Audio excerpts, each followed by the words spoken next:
All right, all you procrastinators, enough is enough. It's November and the you-know-what is about to hit the fan. Time to hit up my friends at Standard Heating and Air Conditioning to get that furnace cranked on and get it winter ready. Dana here. November's also the final tune-up deal of the year at Standard. You can get $20 off your furnace fix when you make an appointment and mention 93X. Yeah, I know we're all hardy Minnesotans around here, and you're probably saving up to buy me a sweet, sweet Christmas gift, but don't roll the dice on your furnace. Time to prep and protect. Book that tune-up today at standardheating.com. That's standardheating.com. The 93X Half-Assed Morning Show.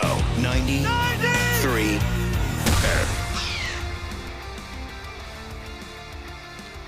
Oh, man.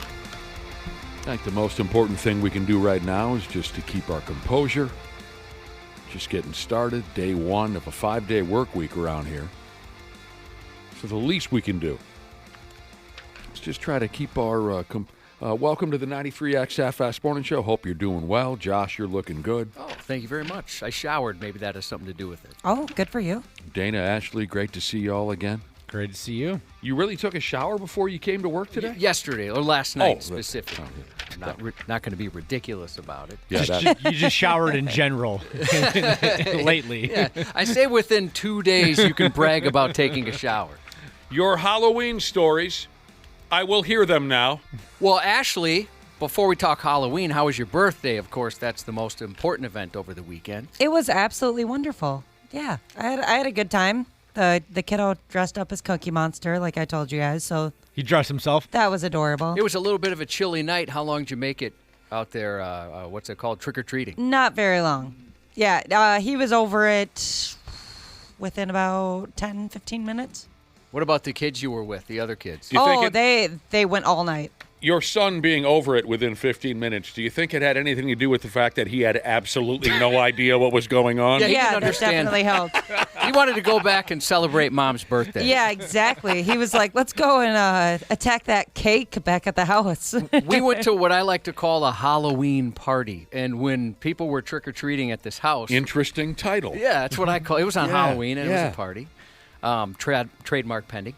Some of the parents, when they showed up, as they're waiting there behind their kids, as the kids are trick-or-treating, the looks in their eyes were like, we are freezing. Can we come in and warm up, please? Or You have a fireplace. Yeah, the looks of jealousy to the point where me and one of the guys there were saying, we should just pretend like, my God, it is warm in here.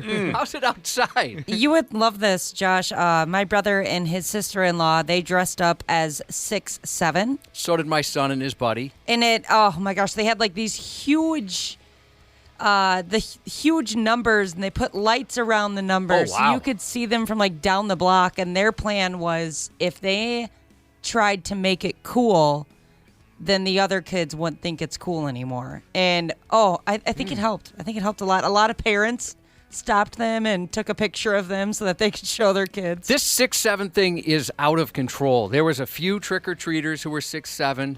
A buddy and I met on Friday for lunch. There was a grown woman who was 6'7".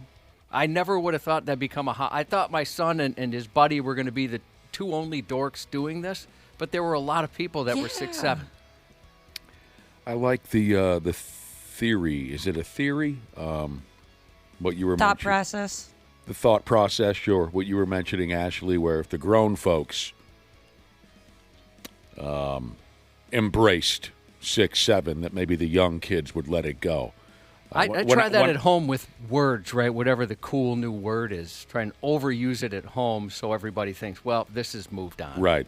When I was 10 years old, if my mother would have come around the corner wearing Kiss makeup, maybe I would have put their records in the garbage. Yeah, I mean, I see where they're desperate now. Parents are desperate to squash this 6'7" gimmick before it kills everyone. That's a good point, because I remember when my dad showed some interest in some of the music I liked, and I thought, oh, no. No. Get away from my friggin'... Yeah, stay away. You're going to ruin it. Get away from my friggin' record collection. Yeah, keep listening to Gene Pitney, Dad. I don't even know who that is. That's perfect. That's perfect that I don't even know. Yeah, it's an old country singer. Old country singer. All right, well, there you go. I did some reverse trick-or-treating on Halloween night. Oh, yeah, we did that too. So I had some friends whose kids, they didn't want to go outside because it was so cold and they were just, miserable. So I had my inflatable dinosaur costume on, and I just ran down the block and brought them candy at their own houses. That's crazy that any kid would. It didn't matter the weather when I was a kid. I would go out in absolute anything to get candy. Kids are different. Yeah, they're soft. So let me get this straight. You put on a dinosaur costume. Yeah, and you did what? Reverse trick or treated. Their kids didn't want to go out. They went out for 2 houses. They were cold. They wanted to stay home. So I just said, hey, I'll come bring them candy then. Were they terrified? Oh yeah, a grown man in a dinosaur costume, of course. Yeah, I had mentioned last week we did the same thing because we weren't going to be home, so we just kind of walked around the houses in the neighborhood with kids, dropped off some candy. One guy was like, what's going on here? One of the dads didn't get it. Are you casing the place? Yeah. Are you looking to rob us? Trying to look in the front door and see what's going on in there? So maybe we just got to know some of those neighbors a little better, but he was quite suspicious. We just received a text message here, 651-989-9393. That's our Luther Bloomington Kia text line. Just received a text message that asked the question, what the hell is 6'7"? We don't know. Nobody It's knows. dictionary.com word of the year. Well, that much we do know. It really doesn't mean much of anything. You can use it for anything.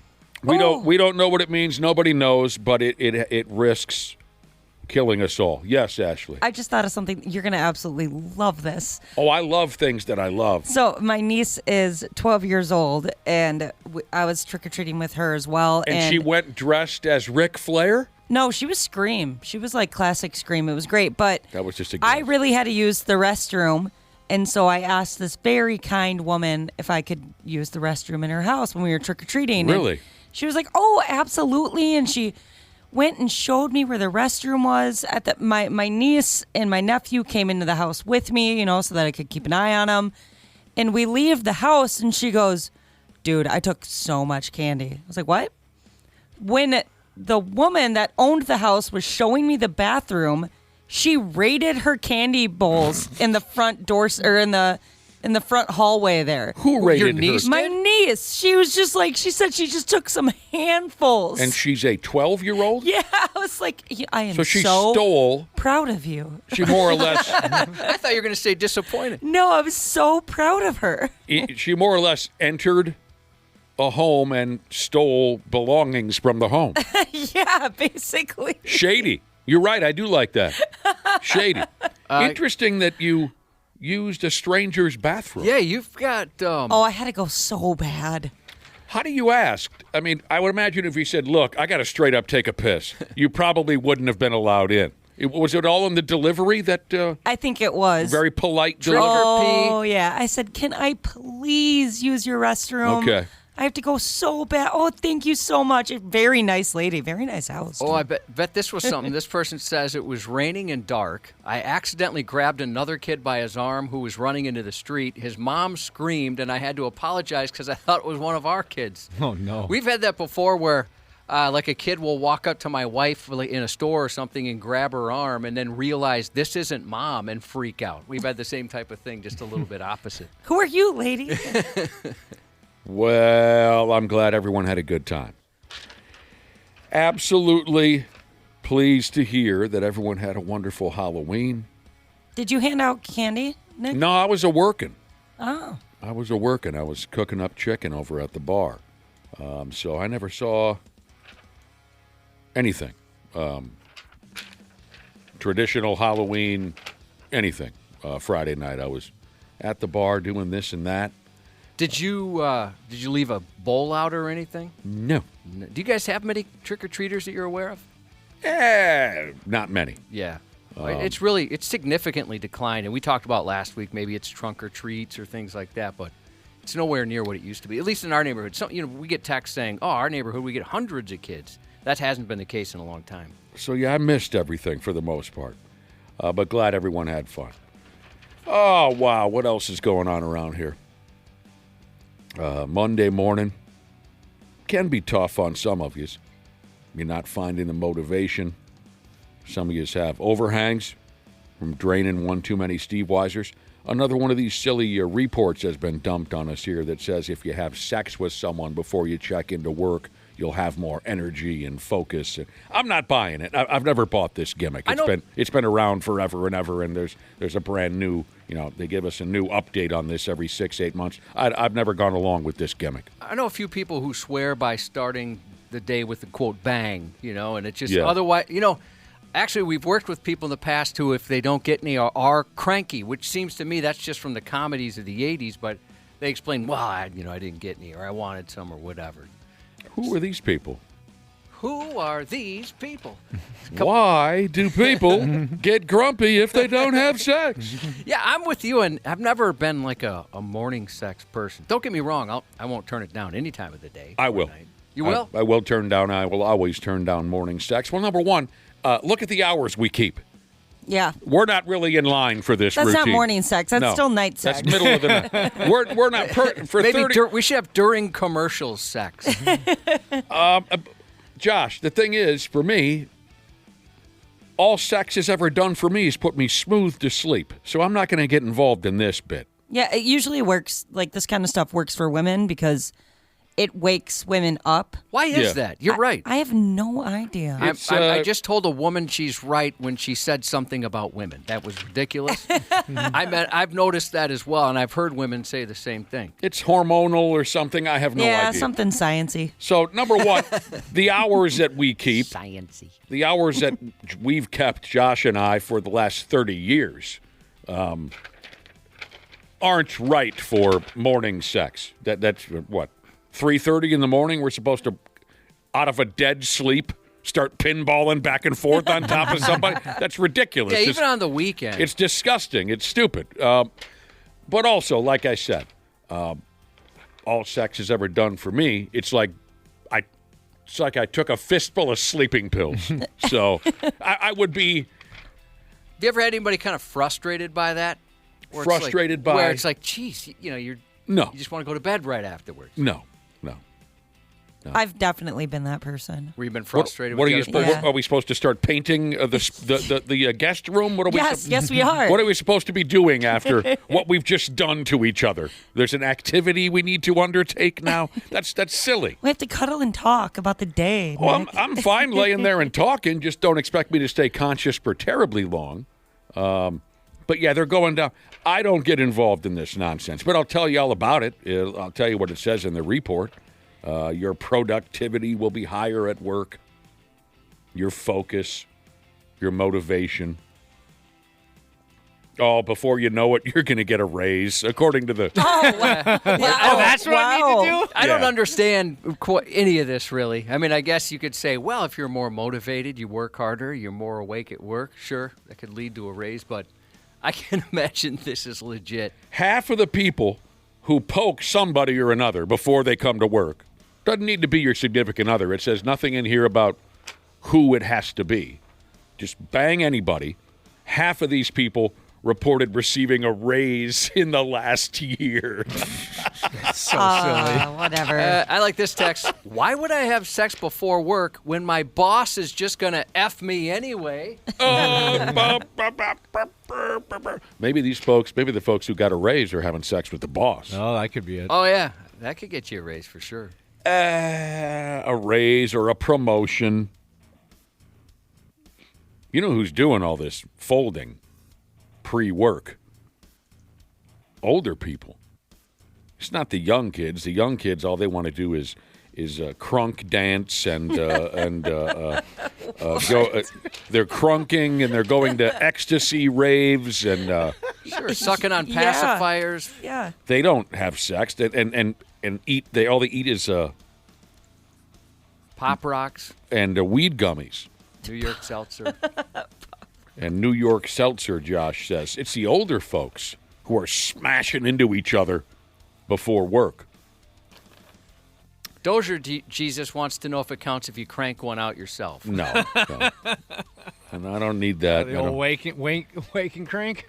The wanking, the wake and wank. No. Whipping off doesn't count.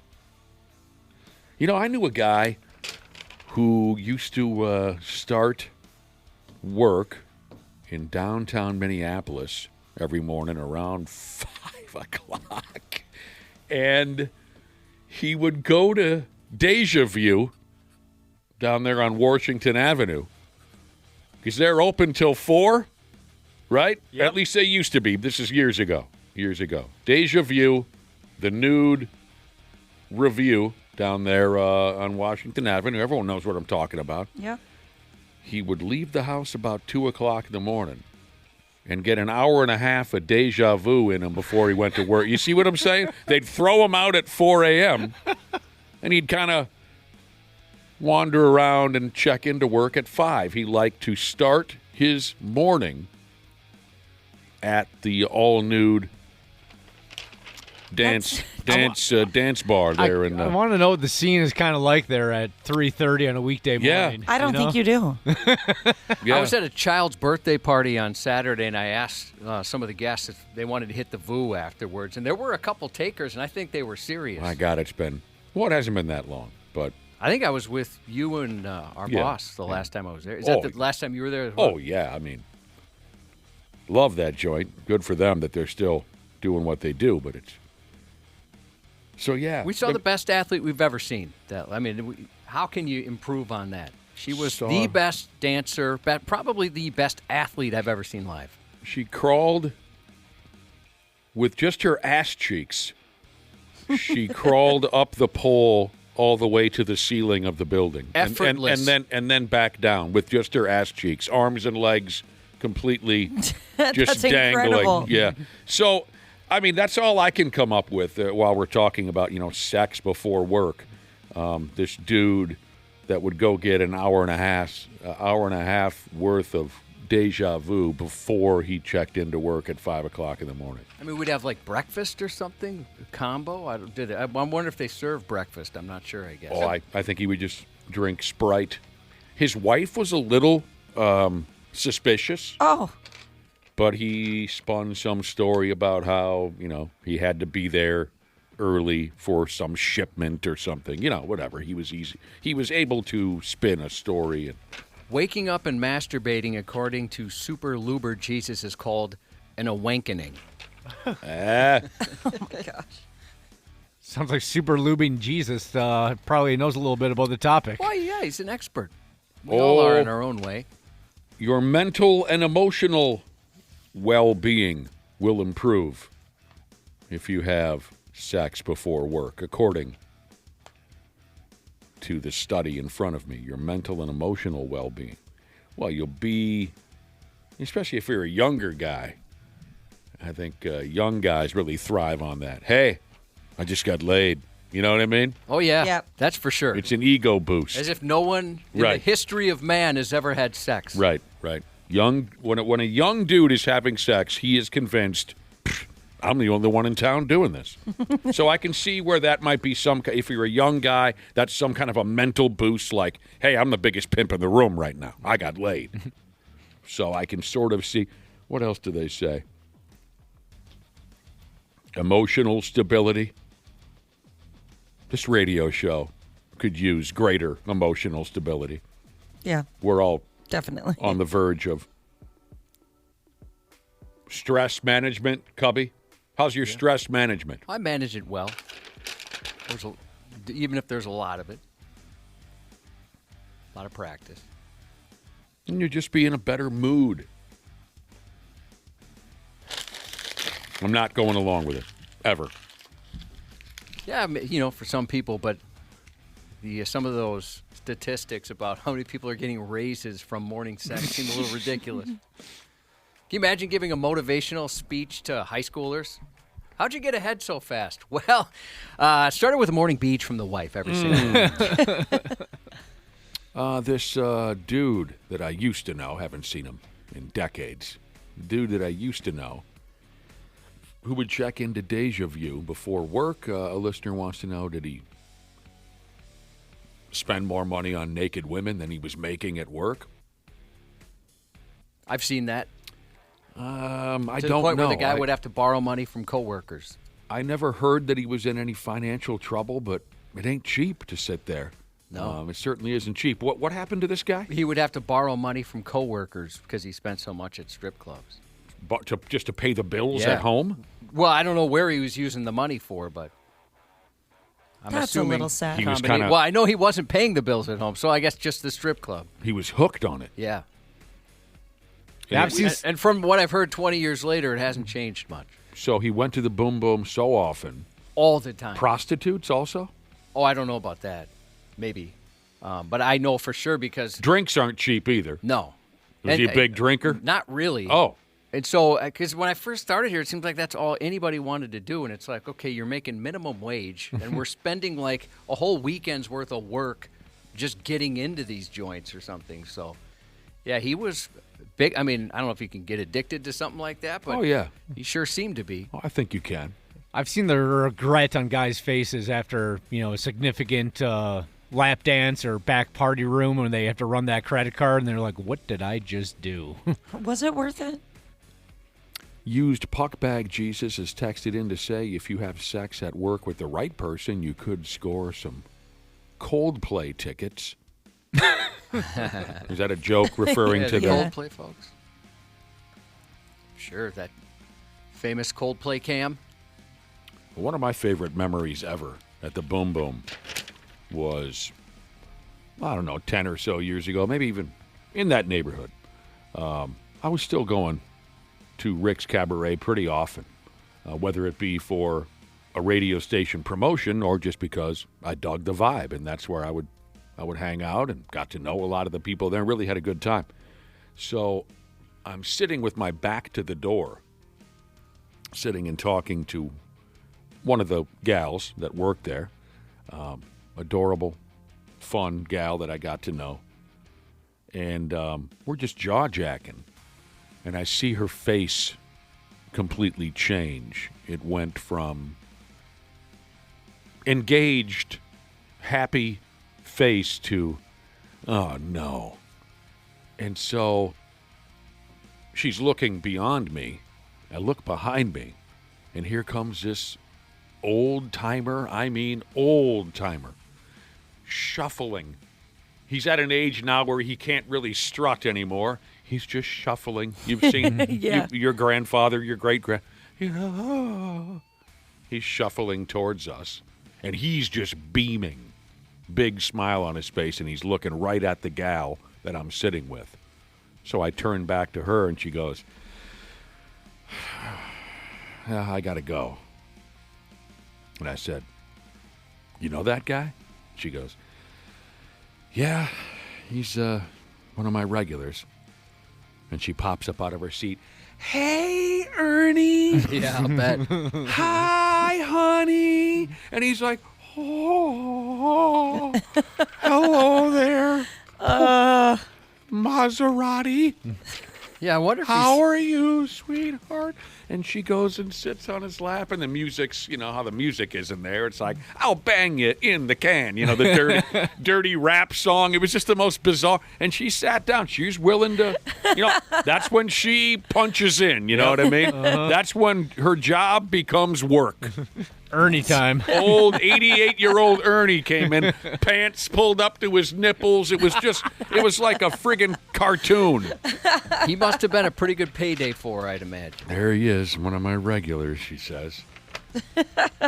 Don't you think in today's climate, if somebody walked up to you and said, hey, at work, today I got laid off, wouldn't it be more of today's climate? You hear that more than you would somebody having sex? Yep. Yeah, and these days, if you walk up to your bro at work and say, sucks to be you, and he says, why? And you say, I just got laid. These days, that might be enough to get you gassed. Yeah, true. Just saying something like that out loud, Yeah. right? Can't really talk like that. All right. There you go. So later on this morning, we'll get Randy Shaver and Brad Ryder on the telephone line. That Vikings game yesterday kind of went as expected. That was pretty great. sweet. Nobody saw that coming. No, not at all.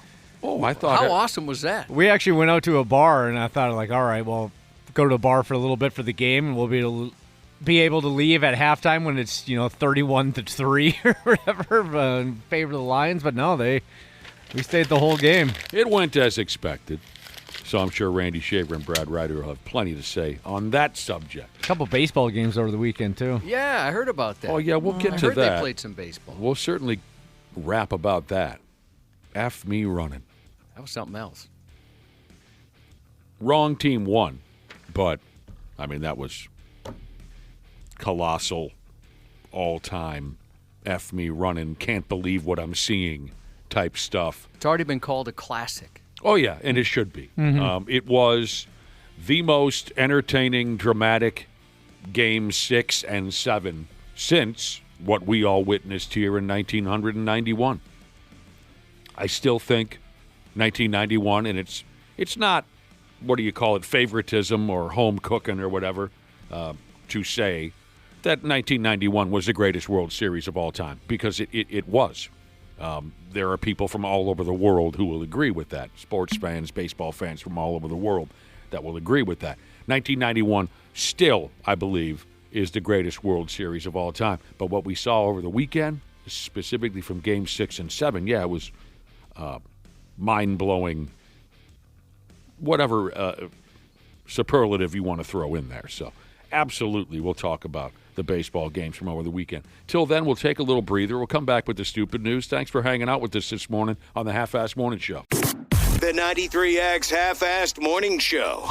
All right, all you procrastinators, enough is enough. It's November and the you-know-what is about to hit the fan. Time to hit up my friends at Standard Heating and Air Conditioning to get that furnace cranked on and get it winter ready. Dana here. November's also the final tune-up deal of the year at Standard. You can get $20 off your furnace fix when you make an appointment and mention 93X. Yeah, I know we're all hardy Minnesotans around here, and you're probably saving up to buy me a sweet, sweet Christmas gift, but don't roll the dice on your furnace. Time to prep and protect. Book that tune-up today at standardheating.com. That's standardheating.com.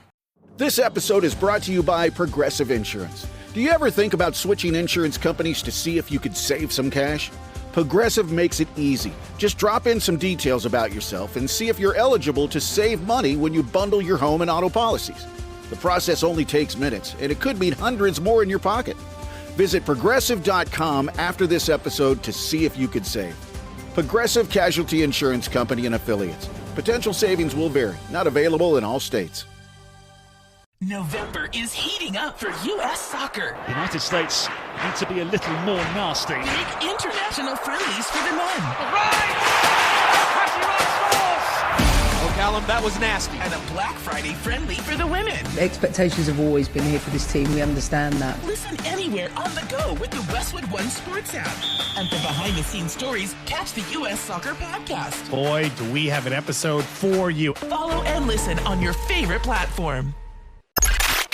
Stupid news on the Half-Assed Morning Show.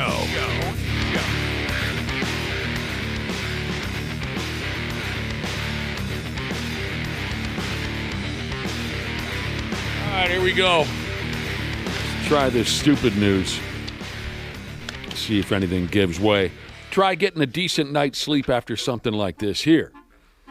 I challenge you to try to get a decent night. Because this is terrible. A lady in a place called Swami, Samsonite. A lady in a place called Hopkinsville, Kentucky. She cracked open a delivery the other day.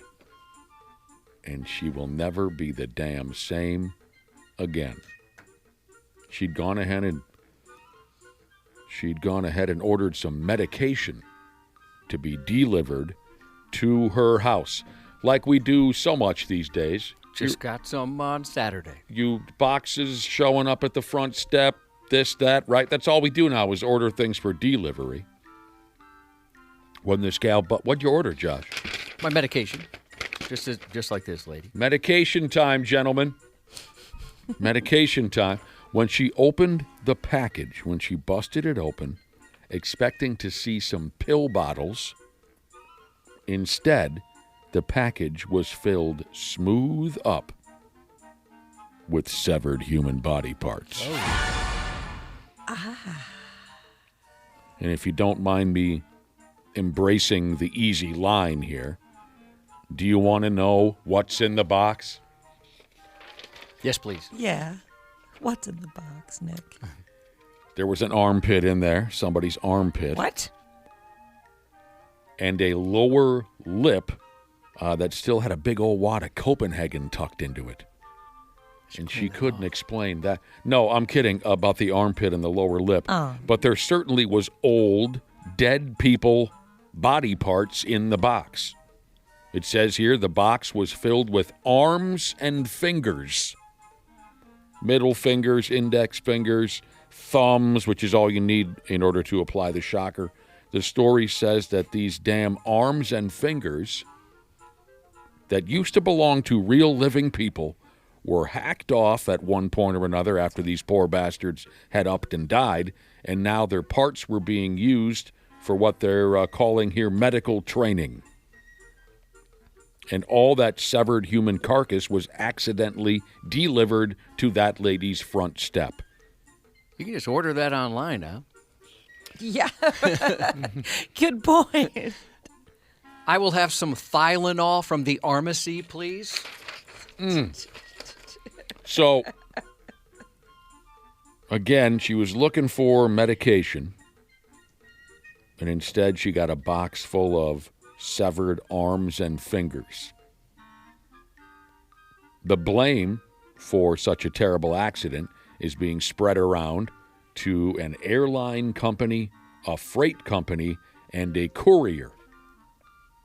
These parts were meant to go from one medical research facility to another, but instead ended up on her front step. The lady who received the gruesome accidental package has been rocking back and forth in a chair for the last few days, unable to sleep or even blink her eyes.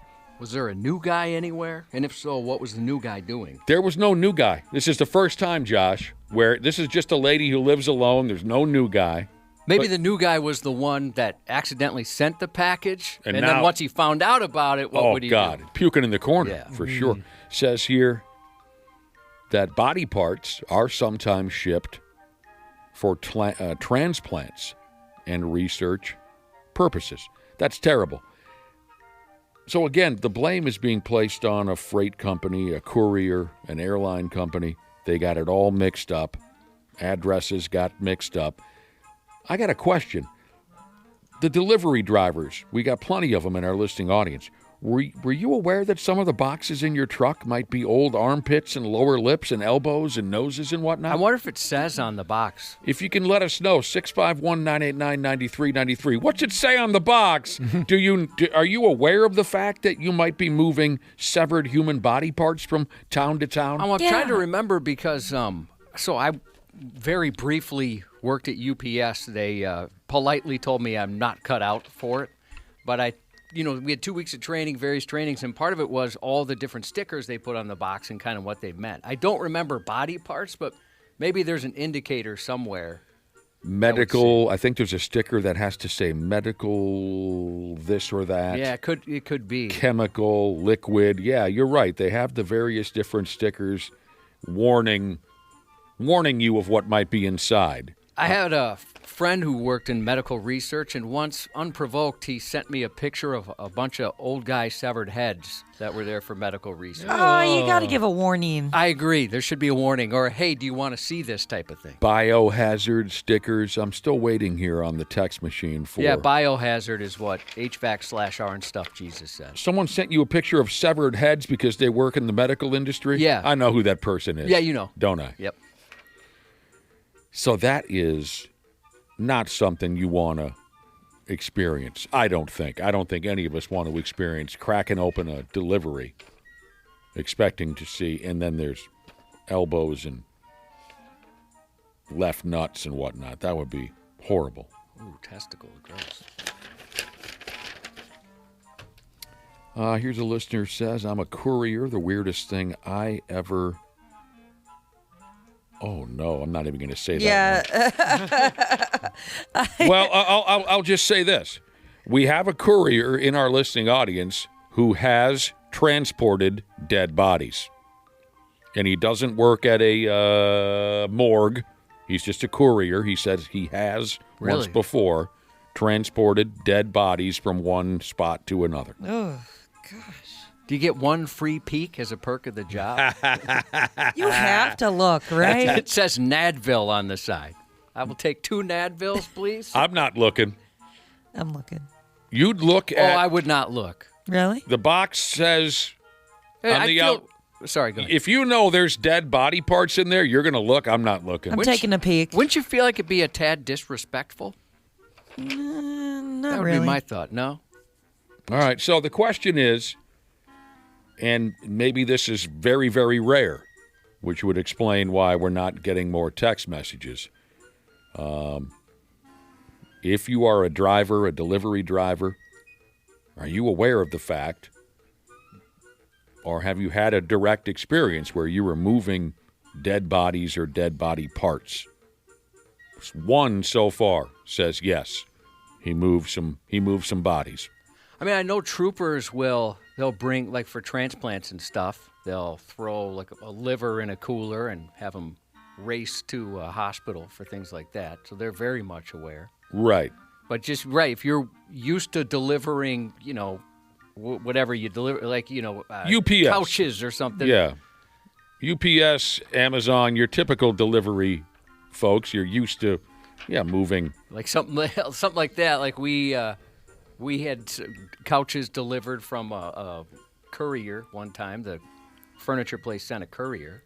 All right, here's a listener who says that cremation ashes have a sticker on the box saying human remains.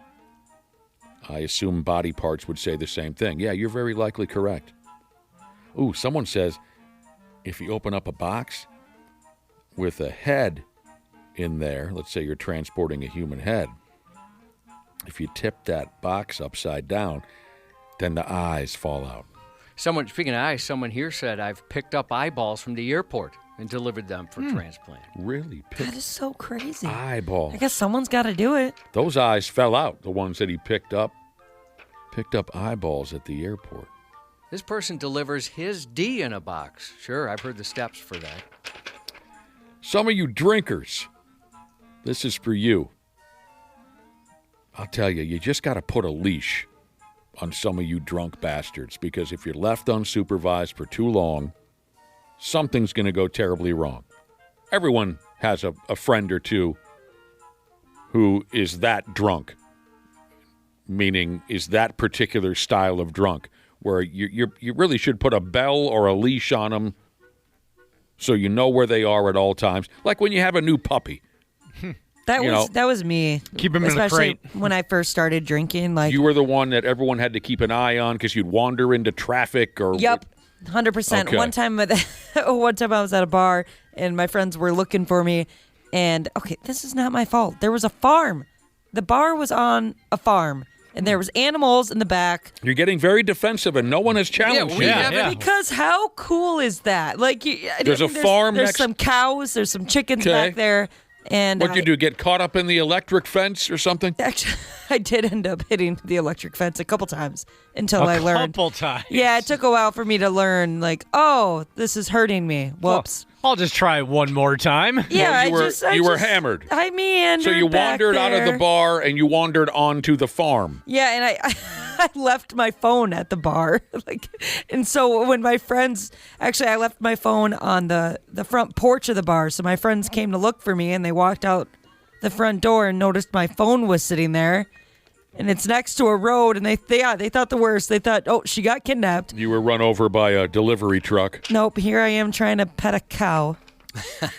They did not want to be pet. Yeah, we all have those drunk pals, or maybe you are that type of drunk where your friend should probably put a leash on you, because if you're left unsupervised for too long, you wander off. A 28-year-old punk in Germany, he got drunk at a bar, and he smelled isn't where I meant to go with that. He fell smooth out a window. 1 minute he's inside the bar, he's drunk. The next minute, there he goes, out a window. Apparently no one saw him go, or they didn't care as he went out the window. But anyways, there he goes. I'm not sure how far down he fell. It just says here that the dumb bastard landed on the patio of the business next door to the bar, which happened to be a butcher shop. And once this friggin' drunk jackhole picked himself up and dusted himself off, he broke into the butcher shop and started eating sausages. You can see the temptation. Yeah. Well, I'm already here. And I'm hammered and starving. Fresh from the butcher shop, too. Those are the best kind. Yeah, but it says here in the story, they don't know if he cooked the sausages. Oh, we got to cook the sausage. Just raw pork or something going in. Oh, God. Give you That's good for diarrhea. your body. So it's very possible that nobody would have ever known about this effing disaster. But the drunk dude eventually called the cops on himself from inside the butcher shop. He told the German police over the telephone that he was hurt and didn't know where he was. An ambulance stopped by and doctors checked him out. There's nothing here on how badly this moron was hurt, if at all. The manager of the butcher shop said there was some damage to his joint. Well, yeah, he broke in. The front door was mangled. And the owner of the butcher shop said the drunk had grabbed 2 sausages from the refrigerator and he chomped them up. And now stupid ass is going to likely face charges for Operation Mind Crime. No, property crime.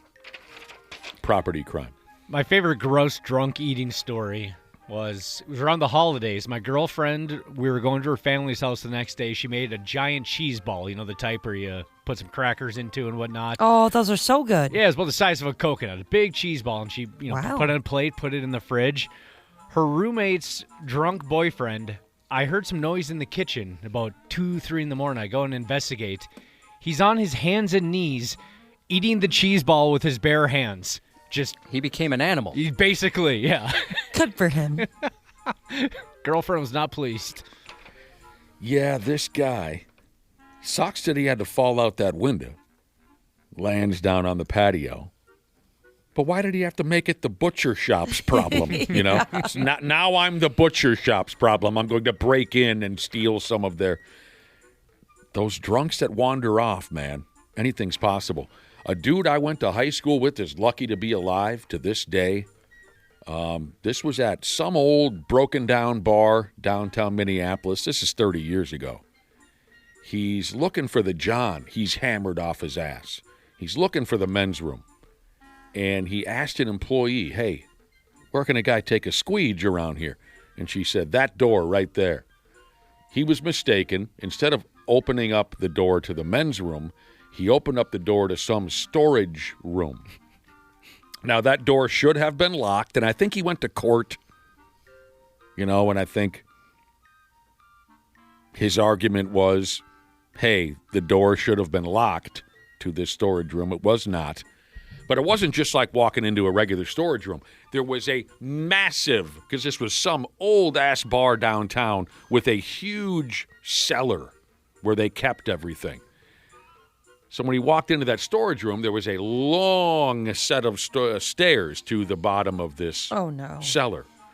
And this donkey that I went to school with fell all the way down those stairs, broke pretty much every bone in his body. Oh, man.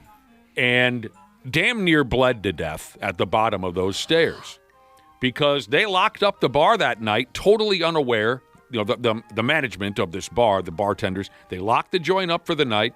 Had no idea he was down there. Unluckily for this pal of mine, there was no need to go into the storage room that evening for any of the employees, so they had no idea he was down there. And I think it was maybe noon or 1 o'clock the next day that an employee finally had to go down those stairs to get a case of beer or whatever, and they found him. Oh. That's a crazy thing to walk into. He was about an hour away maybe from bleeding out. He couldn't move. He had no phone. That's one of those guys that I was explaining where it sucks that this is how they operate when they drink, but you just can't take an eye off of them Did he slow down after that? Oh, no. Oh, not even a bump in the road Oh, for him. no. He's still a friggin' full-blown rock star. Full-blown rock star. Does not slow down for Dick Tracy. Just getting to work, trying to start your day, and got to deal with that. Yeah. Poor 21-year-old kid or whatever, probably working at the bar that next day, has to go into the basement to get a case of beer. And here's this sumbitch in a, mangled, arms broken and bones protruding and bleeding. And, yeah, it's horrible.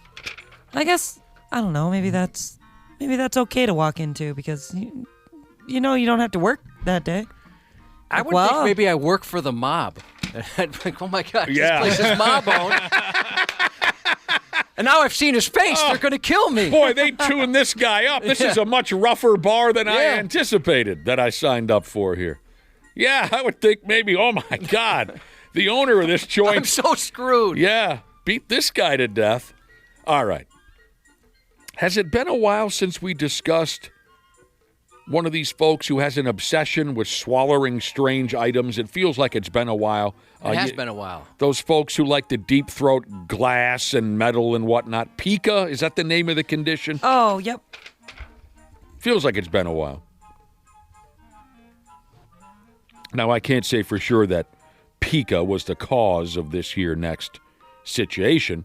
It's a 13-year-old kid, so since it's a kid, it's very possible that this was all just for attention or the almighty lure of social media fame, but I'm just going to go ahead anyway. A 13-year-old boy over there in New Zealand, he had to be cracked open and have his guts emptied out onto an operating table because he went ahead and swallowed around 200 of those tiny little circular magnets that you might have seen here and there, the tiny little magnets.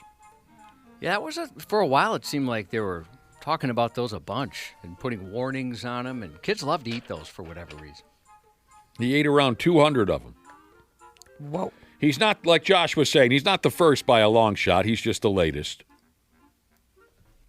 Before it was all said and done, part of this kid's guts had to be permanently removed, cut right out of his body, because his insides had more or less rotted from having the magnets setting in there for too long.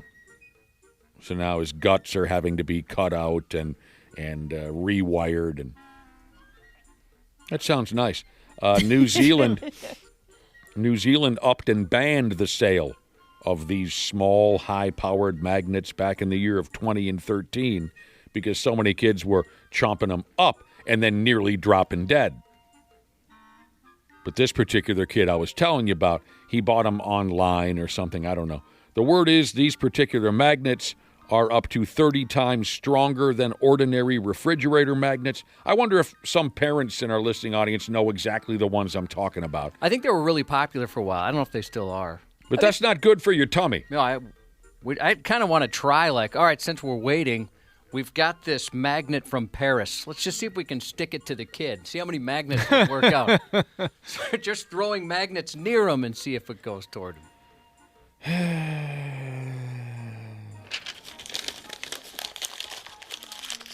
Having your guts pulled right out of your body. That doesn't sound pleasant at all. Because you ate magnets. Yeah, I don't know what's wrong. Don't really know.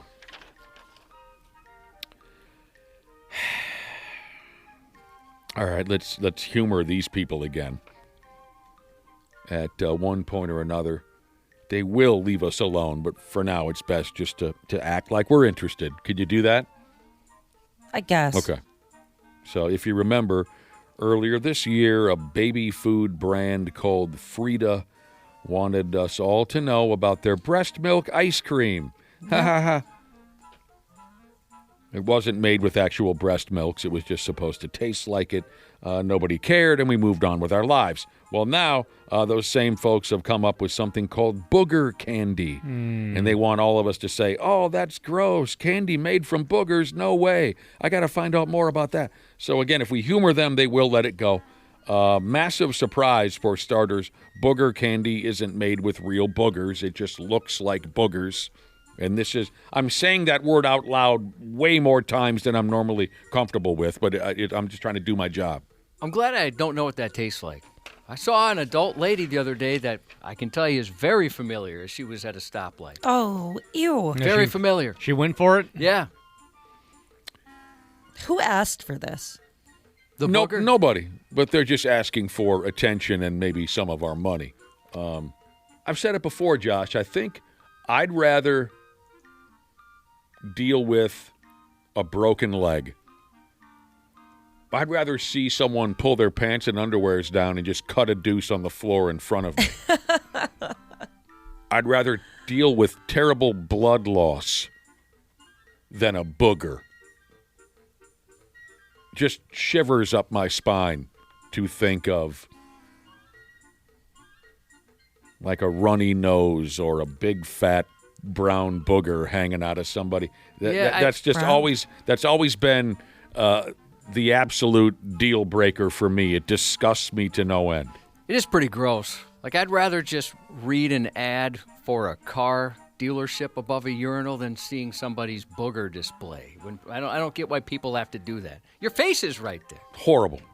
It's part of the reason why I don't like to go near any children or form any bond with any children, because they're just covered in mucus and boogers. I don't like them. In my for that. scenario, did I mention I was at the urinal? I think I left that out, which is a very important part of this story. When peeing and you're just looking straight at boogers. I don't know why guys have to do that. I don't either. I think you explained yourself just fine. Okay. I mean, it still haunts me to this day. To give you more of an idea of how disturbing this is to me, I still remember to this day when I was a little kid, we went to a funeral, somebody had checked out, and a lady was crying quite thoroughly, and I was just a little kid, just watching everybody at this funeral, and the lady was crying and crying and crying, and this huge fountain of thick green mucus poured down out of her nose very quickly, and then she snorted it back up. Ew. Oh, it's impressive. Ew. It poured out really quickly, and then she snorted it back up into her nose. And as a child, I was just left in shock. Scarred you? Yes. That might have been the origin story to where I couldn't move. I was so terrified, disgusted. Maybe that was how it all started for me. How are you doing with your baby, Ashley? I remember when you used to hate kids? Yeah. Back in the day, you would talk about that kind of thing. Yeah, it doesn't bother me at all. Yep. Not at all. It's different. Something changes. Yeah, it is. It is really weird how it changes, and it changes fast. All right, booger candy. Somebody just texted and wrote in all caps, "I'm eating." Mm-hmm. Yeah, this is the breakfast ruiner. I'm sorry. I'm so sorry. No, booger candy is not made with booger sugar, is one question that was just sent our way via the text machine. Booger candy.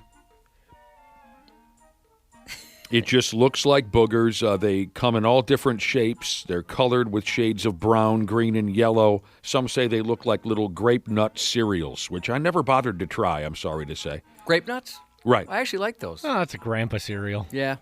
So here's their little gimmick statement. They say, in honor of cold and flu season, we're giving you, this is the people at Frida, whatever they're called. In honor of cold and flu season, we're giving you a whole new, less gross way to eat your boogers. Introducing Boogie Bites, or maybe Booger Bites, I'm not sure. The treat kids have picked for generations. The treat. Right. Oh, I mean, Boogie Bites. they look pretty good, actually. They're available at a website for $3.99 in trade. Of course, they claim the product is currently sold out, which it isn't. If you're wondering, they supposedly taste slightly sweet, a little salty, and they're packed with vitamin C. Oh, wonderful. I'd tell you what they're made of, but it doesn't matter. I think we're done with this. Anyone ever play that? Bean Boozled? Yes. Is that what it's called? Mm-hmm. What is that? You pick out two yellow ones, and one might be lemon lime. The other will taste like fresh boogers, and it's just kind of like a Russian roulette style game. Yeah, I actually liked the grass one, to be honest with you. Did you? But yes, Oh, I bet. Yum. some of them are pretty disgusting. They're awful. Yeah, I did that not too long ago, and I got the throw up jelly bean. Oh, it's sick. Yeah, that one's gross. That is that's messed up. What's going on jelly there. beans. Yeah, and so I spit it out into and we put it in a baggie. I guess that was like the closest thing available. But if you like smelled the baggie, like the smell was still in the air. Oh, it lingers. The grossest thing ever. Ew. It's impressive, the jelly bean technology. I know. Oh, so someone gives you a jelly bean and it might taste like ass or it might taste like strawberry. Yeah, it's like you can kind of play a game, right? Okay. So these Boogie Bites, they have these cute little characters on the box. And Yay! They all have different names. Yeah. There's Gooey Louie, Sticky Ricky, and Icky Nicky. It's like Garbage Pail Kids back in. Call back to the garbage pail. Here's a very important question from Computer Repair Jesus on the Boogie Bites, the booger candy. It's not really boogers, but they make it look like it. We mentioned they come in different colors: brown, red, yellow. No, brown, green, yellow.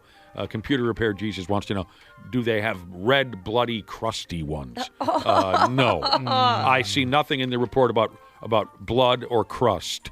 Maybe that's an improvement you can suggest on their website. A lot of people texting in saying breakfast has been ruined. This person says, I'm eating too. My boogies. They're eating boogies as we talk about that. Grass is the best. Hot Cocoa Jesus agrees. Grass is the best what? Yeah, jelly bean. There's a jelly bean that tastes that's like... what I mentioned. I said that one I don't even mind. That tastes like grass? I want to try it now. Batman Jesus texted in to ask me a question. Didn't you make out with a gal with a runny nose once? Yeah, that's how I caught mono. Junior year of high school. Yeah. Oh, yeah, that was troubling. Troubling as all hell. We were making out, and, yeah, her nose was running into my mouth. Yes, good memory, Batman. And I caught mono. I had asked, why do guys have to do that above the urinal? Just, whatever's in their nose, they wipe it up there. There's people texting in saying women do the same thing. Oh. Not at a urinal, obviously, but in a stall. Have you seen that, Ashley? No, I've never noticed something like People that. say they clean bathrooms have seen the exact same thing. Thankfully, I have not noticed. I didn't see that last time I was in the ladies' room. Here's something for your cellular telephone addicts before we go. Something for you cell phone addicts. A guy in California has come up with a new iPhone case that weighs 6 pounds. And the idea is the phone case is so damn heavy, you won't have the strength to finger away at your phone for very long, so you might actually put your stupid cell phone down once in a while and live your life. Or you just get really yoked forearms. Yeah. Good point. He got the idea by strapping his iPhone to a 5-pound dumbbell to cure his phone addiction. The official version he made is 6 pounds of stainless steel. And if you want to remove it, you have to use an Allen wrench. Huh. So it's a lot of work to remove it. Well, at least you have to use a wrench. It's probably not that tasking, but I see where he's going with that. Have you ever thought you need to slow down, Dana? You've mentioned before that you're I actually hooked actively have been slowing down. How'd you do it? Putting my phone away. Like I started reading physical books rather than the books on my phone so that I can just kind of distract myself from screen time. Yeah, because before I know you said you were constantly on it, but you're not so much anymore. Not so much anymore. I'm actively trying to get better at it. Good for you. Are you trying to get better at it, or does your wife say you need to get better at it? No, it's just a decision I made on my own. I realized just brain rot from social media all the time. He's a big boy, Josh. That's good. He's a big boy now. He made a decision on his own. I just wish there had been somebody in my life that I saw on a regular basis who warned me that social media was stupid and terrible. But there's nobody like that. I had to come up to that decision on my own and have been actively trying to stay away. Hey, I know we've never said a thing. You haven't, no. We were bad friends. I have zero desire to slow down. I love it. Give me all the garbage. Wait till you're 40, actually. This guy who came up with the 6-pound iPhone case, he's trying to raise $75,000 with one of those Kickstarter deals to get his business up and running. Sorry, dude, you're not my problem. Sounds like right here, so far, he's raised around $17,000. Someone help me out, because I've never really asked too many questions about it. A Kickstarter campaign, you're just asking for money from strangers? Yeah, I mean, usually you would get something in return if you donate. Like, hey, if you kind of get this going, you get, the product and maybe a couple of extras. depending on how much you donate. Okay. All right. And so he says, if I can raise this amount, I can make this product. This is something that's only going to be a gag gift, right? I don't know. Nobody's really going to buy that to help themselves out, are they? Dude wants $200 in trade for his 6-pound phone case. And he claims they'll ship in January of next year. January, February, March, April. Come on. May, June, July. Good God. August, September, October, November, December. These are the what, Josh? Months of the year. Of the year. Yeah, it's probably just something you buy for your teenage kid to bust his chops. Yeah, that's my guess. So there you go. Good luck, dude. Sports on the 93X Half-Assed Morning Show. Kick is blocked. It is picked up by Minnesota, too. It looks like Isaiah Rodgers, who already has 2 touchdowns on defense on the year, picks it up. Big return in Minnesota. What a play. Tough place to come win. Just really proud of our guys. Proud of them from the beginning of the week till now. Be very easy to just kind of succumb to some of the aspects of this league when things aren't going your way. And this team just does not do that. 2-0 in the NFC North and just earned a very hard-fought, total team win. You never had a doubt going into it, did you, John? Well, I never had a doubt that the Lions were going to run away with it. I can't believe they won. What a game that was. That was awesome. You never had a doubt. Nobody here in town had a doubt going into yesterday's ball game in Detroit. They beat the Lions by 3 points. For Pete's sake, they beat the Lions. The Minnesota Vikings, of course, is who we're speaking of. But now, I'm just supposed to forgive them completely for trying to kill that quarterback? What was his name again? Yeah, forget about it. What was his name again? It doesn't matter anymore. Carson It Wentz? doesn't matter. Oh, it doesn't matter, yeah. I suppose it doesn't matter. He's dead. It doesn't matter anymore. I'm supposed to just forget all about that, huh? Trying to kill Carson Keebler, whatever his name was. There you go. Randy Shaver, Brad Ryder will be checking in a half hour. I'm sure they'll want to talk all about the ball game. 500 ball club, I think they are now, the Minnesota Vikings. 500 ball club. Correctamundo. Timberwolves play at Brooklyn tonight at 6 o'clock. They won their last time around. They won their last game playing at Charlotte. There's plenty of other things. The baseball from over the weekend, the World Series, my God, we touched on it a little earlier. It was incredible. We'll get to all that with Randy and Brad. But for now, we'll take a little break ski and come back with Josh's news report. The 93X Half-Assed Morning Show. All right, all you procrastinators, enough is enough. It's November and the you-know-what is about to hit the fan. Time to hit up my friends at Standard Heating and Air Conditioning and get that furnace cranked on and get it winter ready. Dana here. November's also the final tune-up deal of the year at Standard. You can get $20 off your furnace fix when you make an appointment and mention 93X. Yeah, I know we're all hardy Minnesotans around here, and you're probably saving up to buy me a sweet, sweet Christmas gift, but don't roll the dice on your furnace. Time to prep and protect. Book that tune-up today at standardheating.com. That's standardheating.com. This episode is brought to you by Progressive Insurance. Fiscally responsible, financial geniuses, monetary magicians. These are things people say about drivers who switch their car insurance to Progressive and save hundreds. Because Progressive offers discounts for paying in full, owning a home, and more. Plus, you can count on their great customer service to help you when you need it, so your dollar goes a long way. Visit Progressive.com to see if you could save on car insurance. Progressive Casualty Insurance Company and Affiliates. Potential savings will vary. Not available in all states or situations. Michael Rosenbaum and Tom Welling take you behind the scenes of one of the greatest shows of all time. They're Ultimate Rewatch podcast. We're in the midst of season 7, and hold on. Obviously, we had a very successful television show for 10 years. That was Superman based. But we had to make everyone believe that you were Clark. I got to be honest. I was surprised at the end of this episode that I wasn't. I was too. Talkville, the Smallville Rewatch podcast. I'm not sure I knew when I was filming it that I was not me. Follow and listen on your favorite platform.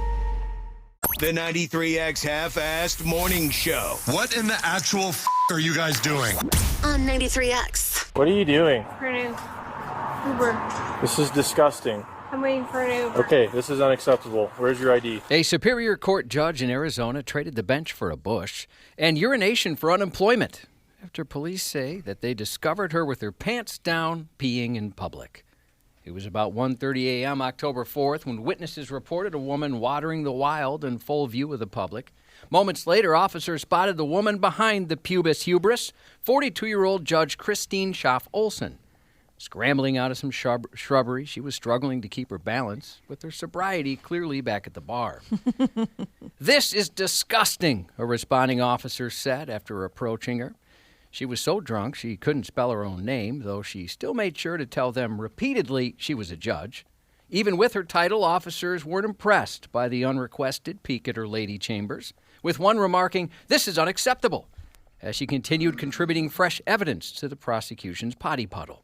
Her husband, Jason Olson, who works as the Parks and Recreation manager for their town, rushed over and tried to pull her away, ignoring police commands to step back. When he asked why his wife was being questioned, an officer explained, "Because I just saw her puking and urinating, exposing herself to several people." Jason shook his head and insisted, no, that wasn't her, continuing to guide her away despite repeated warnings. You were seeing things. That wasn't her. Definitely not her. So police eventually placed him in a cruiser as additional officers arrived. Are you her husband? Can you hang out over by the cab for me? Nope. Come on. Yeah, you can, because I'm conducting an investigation. For what? Because I just saw her puking and urinating, exposing herself to several people. That wasn't her. Okay, you can go by the cab or you can continue to interfere with the investigation. Come on, baby. Okay. No. Last chance, go over to the cab. No. Okay, well, then you're detained. The first officer... I love that stuff. No. Friggin' love it. Yep. The first officer on scene tried to explain the situation again, saying she has her pants down. I'm watching her right there. She's peeing everywhere, adding, she's useless. She can't even spell her name. The judge was cited for urinating in public. Her husband was also cited.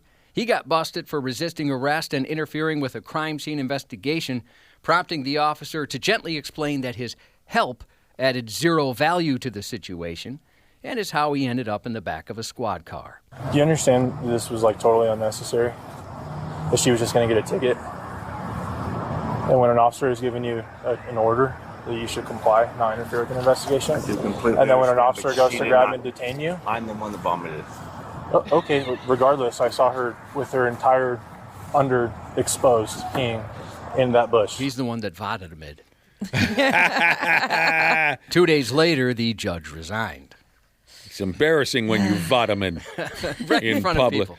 I love when that sense of entitlement cracks you right back in the ass. I friggin' love it. Yeah, karma, especially when karma is instantaneous. Yes. That is fun. A New York woman will spend several years behind bars for nearly killing her own father, stabbing him multiple times in the chest during an argument over a backed-up toilet. 37-year-old Kimberly Mann, who apparently takes legendary dumps, will serve 7 years in a state correctional facility for the horrific attack on her own father last year, with crap as the catalyst.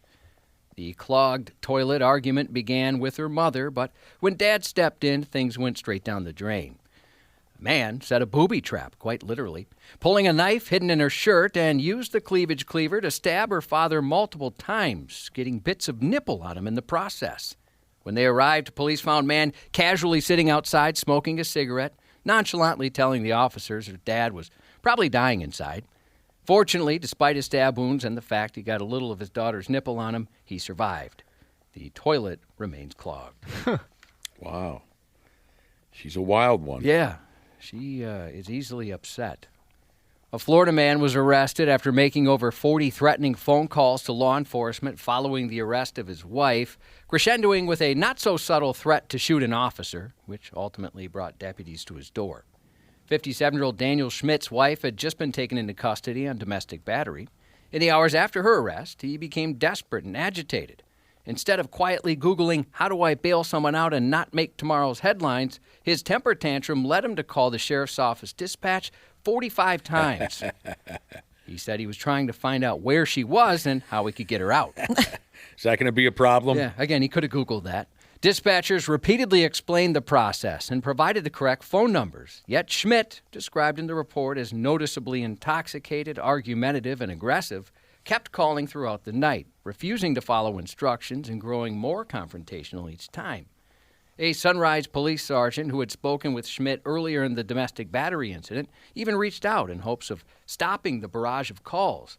But during that conversation, Schmidt reportedly warned him, quote, "I tried to be polite, but you and I are going to have some problems." Uh-oh.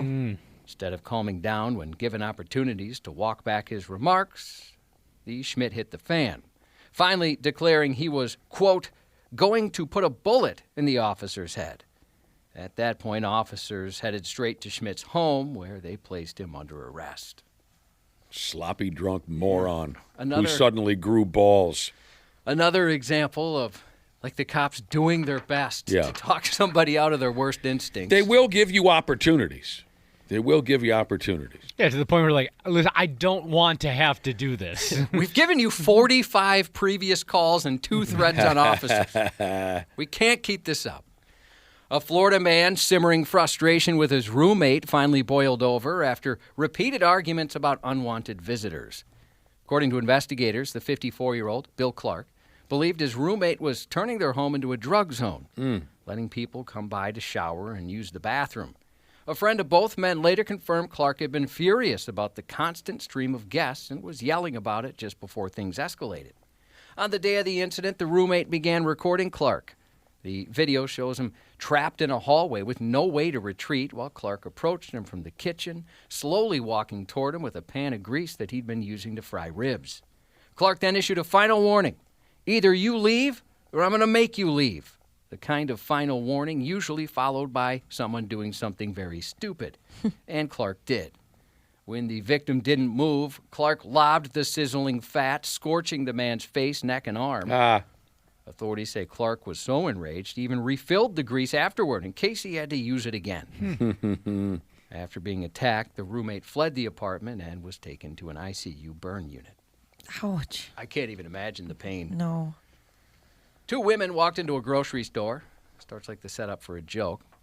They grabbed some meat and beat the workers, which was too bad it wasn't the other way around. They went and assaulted people in a store in public. That's not all right. I'm speechless because doesn't matter the reason. It's not supposed to act like that. People are shoplifting. They're getting beat up for trying to stop the people. That's not fair to them. I mean, it's really messed up. 37-year-old Olivia Bird and 28-year-old Rahane Bird were arrested after being caught on video fighting with workers at a Massachusetts market basket. They confronted them over the theft of high-priced meats. An investigation revealed an employee spotted the Birds concealing items in a bag while shopping, including lobster, prime ribeye, and truffle butter, police said. Oh, wow. Gourmet. Yeah, they're bougie. Is that a big deal? Yeah. All right. Yeah. When the Birds were confronted for not paying for the items, they became argumentative, screamed obscenities, and assaulted 2 employees. One suspect was seen smacking a worker in the head. The second charged at and swung a tote bag at another. The Birds were taken into custody and caged at Boston area jail. In this case, Cubby, the bird is not the word. Not at all. Not this time. A 21-year-old West Virginia man's accused of shooting someone through a restaurant's drive-through window while on the clock. Authorities say the employee had been talking with a customer at a Little Caesars in Charleston when the two briefly stepped outside. Around the same time, an unfamiliar man showed up near the drive-through window and stared at the worker, a look that reportedly unsettled the insecure prick.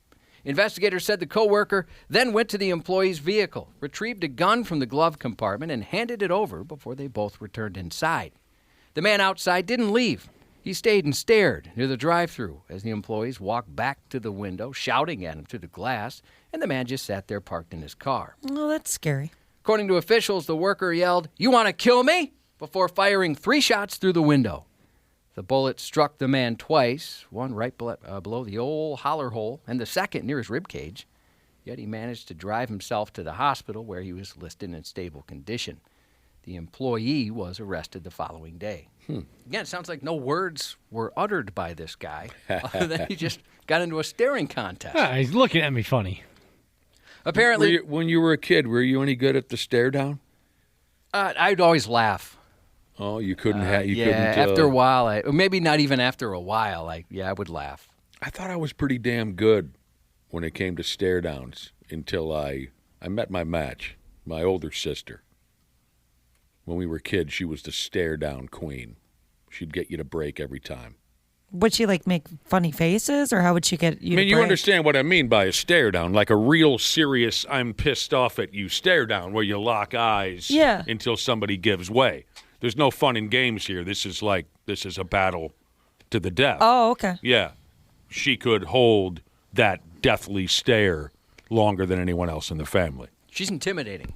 I could see her. She being used to pretty be. good. SAWFT soft nowadays. She's changed. Yeah. I was just kind of surprised in this Little Caesar story. They had a drive-through. I've never seen one with a drive-through. Oh, I didn't even.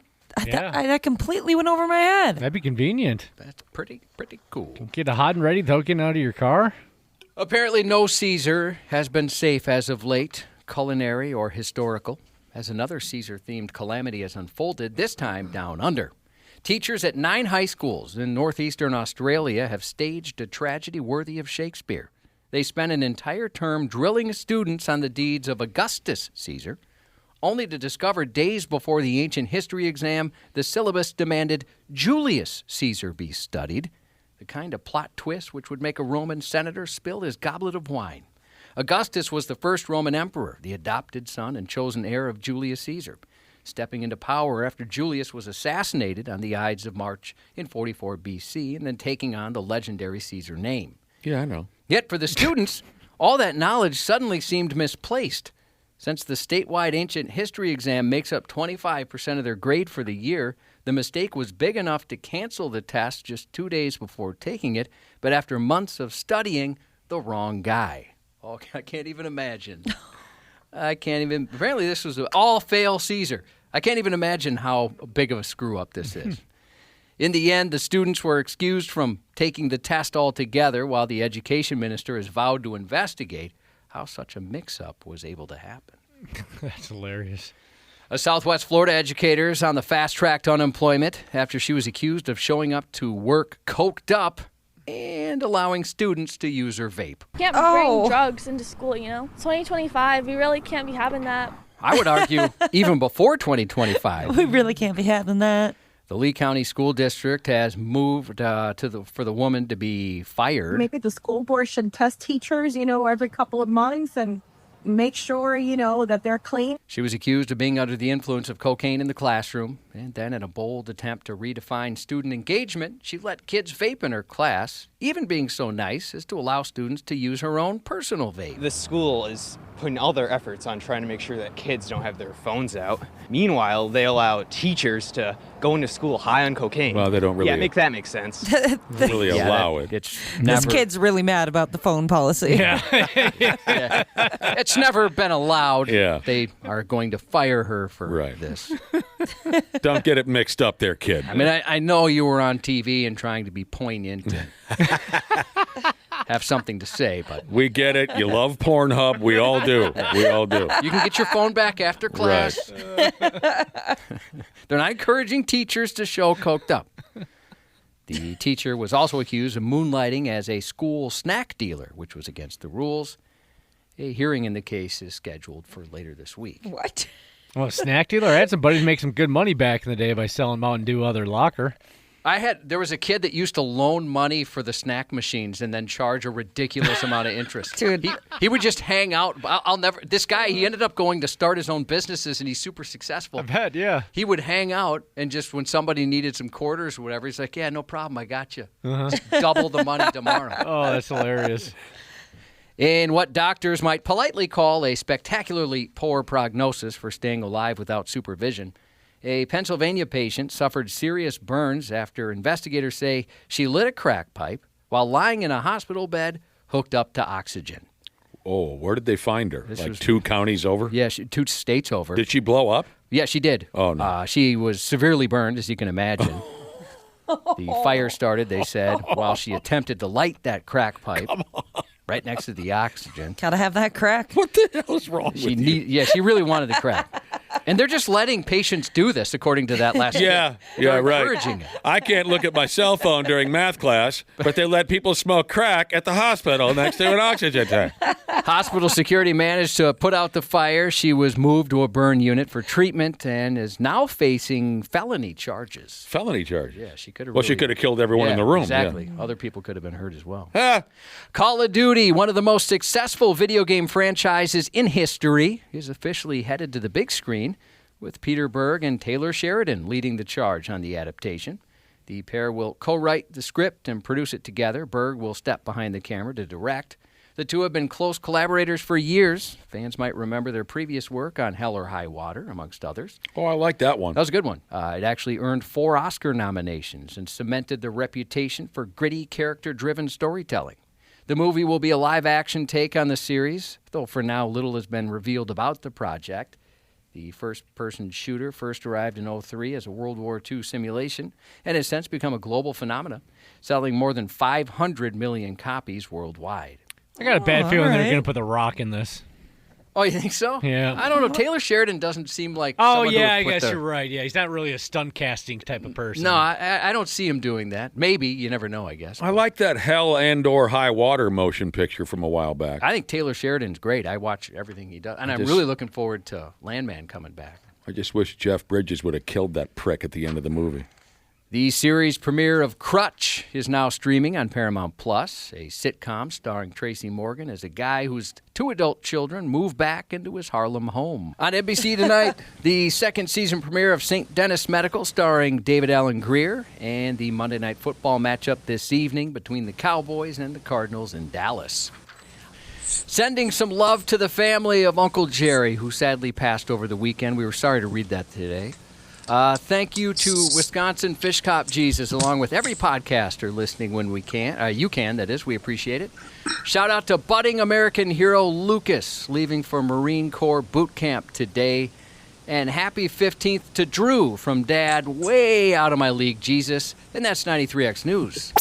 Randy Shaver and Brad Ryder on the Half-Ass Morning Show. Drilled to left field and deep and gone!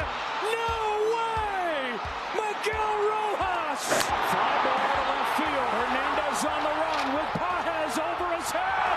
Paez runs him over, makes the catch, sends Game 7 to the 10th. Smith, it's a high fly ball to deep left field. It's got a chance. It is gone! It's Will Smith in Game 7. And in the 11th inning of Game 7, the Dodgers lead for the first time. Series could end on one swing in either direction. Home run wins it for the Blue Jays. Ground ball wins it for the Dodgers. Here's the 0-2 pitch. Kirk bounces one up the middle. Bats to the back. Over to first to beat the champ. You gotta knock him out. The Dodgers stand tall and win back-to-back titles. Randy Shaver and Brad Ryder, what's up, hoes? Good morning. Good morning. I think he was talking to you, Brad. Yeah, I know he was. Was Game 7 of the World Series on Saturday night, was it the best World Series game ever played? I would say, and you and I talked about this yesterday, I would say that Game 7 with the Twins, when Jack Morris and they win that dramatic game in 10 innings or whatever it was. Right. I felt the same when I was actually at that game as I did watching Game 7 on Saturday night. Game 7 was, especially from the 7th inning on, was the most dramatic finish to a World Series I've seen since Jack Morris and the Twins won Game 7. Yep. It had as many dramatic moments as you'd want in a game like that. And I don't know if the whole series as a whole, I mean, people start to talk about it's the greatest World Series ever. It was definitely one of the better ones. But as far as game to game to game, I'm not sure. But certainly Game 7 had more dramatic swings. Tough to argue. Yeah. I mean, there were so many things that were, you know, we talk about sports sometimes being a game of inches, right? Mm-hmm. And in that Game 7, with the plays at the plate, right, that were the force plays that had to happen that almost didn't quite, I mean, by inches. And the replay actually backed up the umpires, who did a great job in calling a lot of those plays. The catch by Paget, I mean, Hernandez was not going to make that catch. He was lost. He could not find the ball. And Kiki Hernandez got his ass whooped by his own teammate. Yeah, I love that. But that actually saved the World Series. It did. Of course it did. Yeah. And he was put in the half inning before. In fact, that was his first inning out in the field. So Paget's. Yes. Yeah. So it was just, there were so many things. The one of the tremendous. more underrated ones, and it's probably not underrated because it's being talked about a lot, but aside from hits and home runs and catches, and having played baseball and coached baseball, when your coach tells you to get a good secondary lead, they're going to show that play from Kiner Fafala for the rest of time, because I don't understand. And John Smoltz, they're picking on him. He was getting destroyed. Is one of the best, if not the best, so analyst good in the game. yeah. He's so good. Smoltz is great. The entire series, I watched a lot of the series. He talked about how runners off of third base for Toronto, it wasn't just that game, but we're not getting good enough secondary leads. Yeah. And that's cost them the World Series. Yeah, the game of inches, like Shaver just said. Was Game 7 the best World Series game ever? It's certainly tough to argue the game-tying home run in the top of the ninth by that Rojas dude, the plays at the plate you were just discussing, the collision and the catch at the wall you just mentioned, Will Smith's dong in the 11th, the double play that ended it. Both clubs made terrific plays in the field. And there was even a classic clearing of the benches that amounted to nothing, as usual. It had everything. And the Dodgers used starting pitching to finish the game. Right. Guys who had already pitched previous in the series, Blake Snell and Yamamoto, who was unbelievable. MVP of the series. Yes. They're just so many little things, as Brad said, so many little things inside the game that made it so dramatic and so much fun. So, like Brad and Randy, like you guys were just saying, I'm not ready to call it the greatest World Series of all time, but it certainly was the best Games 6 and 7 since what we all witnessed in 1991. Yes. I still think Twins-Braves 91 was the most dramatic and wonderfully played World Series that I've ever seen in my life. See you tomorrow night. Exactly. I'll sit here and cry all day long. And if you ask guys who have followed baseball for 50, 60 years, they still to this day mention 1991 or 1975 as the two greatest World Series ever played. But certainly Game 6 and 7 of the Dodgers-Blue Jays was unforgettable stuff. And a side note to Game 7, Molitor and Morris threw out the first pitch before Toronto and the Dodgers played. So there was some dramatics there, too, with two Minnesota guys who played for the Blue Jays, won World Series with the Blue Jays, who were there on Saturday to witness that game too. So what I'll remember about this series, and what Blue Jays fans and certainly the Blue Jays players will be tortured by, is the missed opportunities. There were 3 or 4 scenarios in Game 6 and 7 where the series looked like, okay, Toronto is going to escape. They're going to deliver the final blow, and they just couldn't do it. They just couldn't get that clutch play or that clutch hit. Records all over the place involving this series in Yamamoto, Miguel Rojas, Will Smith. There's records everywhere. We don't need to get into all of them, but it was historic stuff. And I will say, baseball can be the one sport where, yes, the Dodgers spent so much more money, has the largest payroll, all those things. But Toronto was just as good as they were. And, the game's a game of it wasn't a blowout. It wasn't 4-0. It was 7 games. And Toronto easily could have won this World Series. That's the beauty of baseball sometimes. Yes, the payrolls do make a difference during the course of a regular season when you play 162 games. But the Blue Jays were an equal to the Dodgers. Absolutely. In that World Series. Absolutely. So. And they had every chance, every opportunity to win, and they just couldn't get it done. You mentioned the high payroll Dodgers, that whole vibe. Now, the internet is busy picking on Isaiah Connor Falefa, whatever the hell his name is, for not leading off third, and he could have won. No. The internet is also picking on Kiki Hernandez, and I got a kick out of this. We know this already, that pro athletes are straight up addicted to portraying themselves as the underdog that nobody saw coming, right? We've seen it all over the place, especially in the last few years. Even if you were favored from day one, when you win that title, you act like nobody believed in you. The gimmick has gotten so tired. No matter who you are or who you play for, they're addicted to that narrative. It's like crack rocks. Kike, a lot of folks are making fun of Kike Hernandez's headband that he wore during Game 7. He had a headband on that said, "Believe." A nod to Ted Lasso, the TV show. Yeah, I was wondering if that's what it was. Oh, I don't know that program. Yeah. Yeah, that's... It's a sign they hung above the locker room door. Oh, you're sure that it was a joke?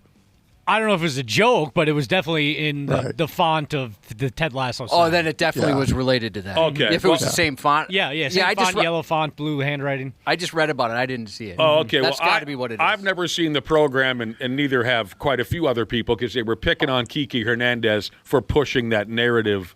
You know, people were tweeting things like, "Ooh, $1 billion underdog story." Hard not to root for the scrappy little underdog team from Los Angeles. I didn't know it was a gimmick. I haven't seen the television show. Ernie Clement set the big league record with 30 hits in the postseason. He was great, but come on, they play twice the amount of games now, the playoff games, compared to 35, 40 years ago. And he had a chance to be a hero. Yes, he did. Did not come through. So well, that was where Pages made that incredible catch. Well, Kiki Hernandez was hanging on his leg like a chihuahua. He got turned around pretty good there. Now, some people are, I don't know, speaking of, maybe this is a joke, or people are just being sarcastic, I'm not sure. People keep texting in here saying, you have to mention that Will Smith has won 6 World Series in a row. Yes and no. If you're joking, I get the joke. But maybe you're mistaken. It's not the same Will Smith who's won 6 World Series in a row. Will Smith from the Dodgers, who hit that big home run in Game 7, he has won 3 in a row. What is 3 of the last 6? Two. He's won 2 in a row. I have it here. Okay. The Dodgers have won 3 out of the last 6 World Series. Right. And Will Smith, the catcher, who you saw, has been behind the plate for all 3 of those World Series victories.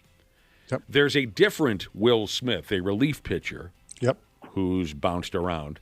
He won 3 straight rings with 3 different teams. He won with the Atlanta Braves in 2021, the Houston Astros in 22, and the Texas Rangers in 23. So, yes, a baseball player named Will Smith has won.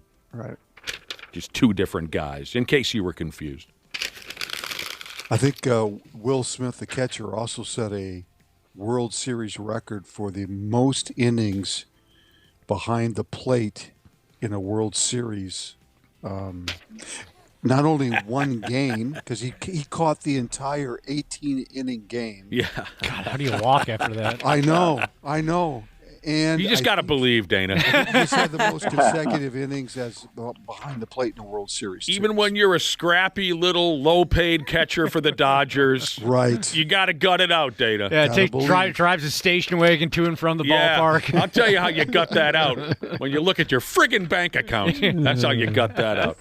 Of course, if your team wins a world title, what do you do if you're a friggin' moron? You wage war with the local police, and that's what the Dumbbells did in Los Angeles on Saturday night.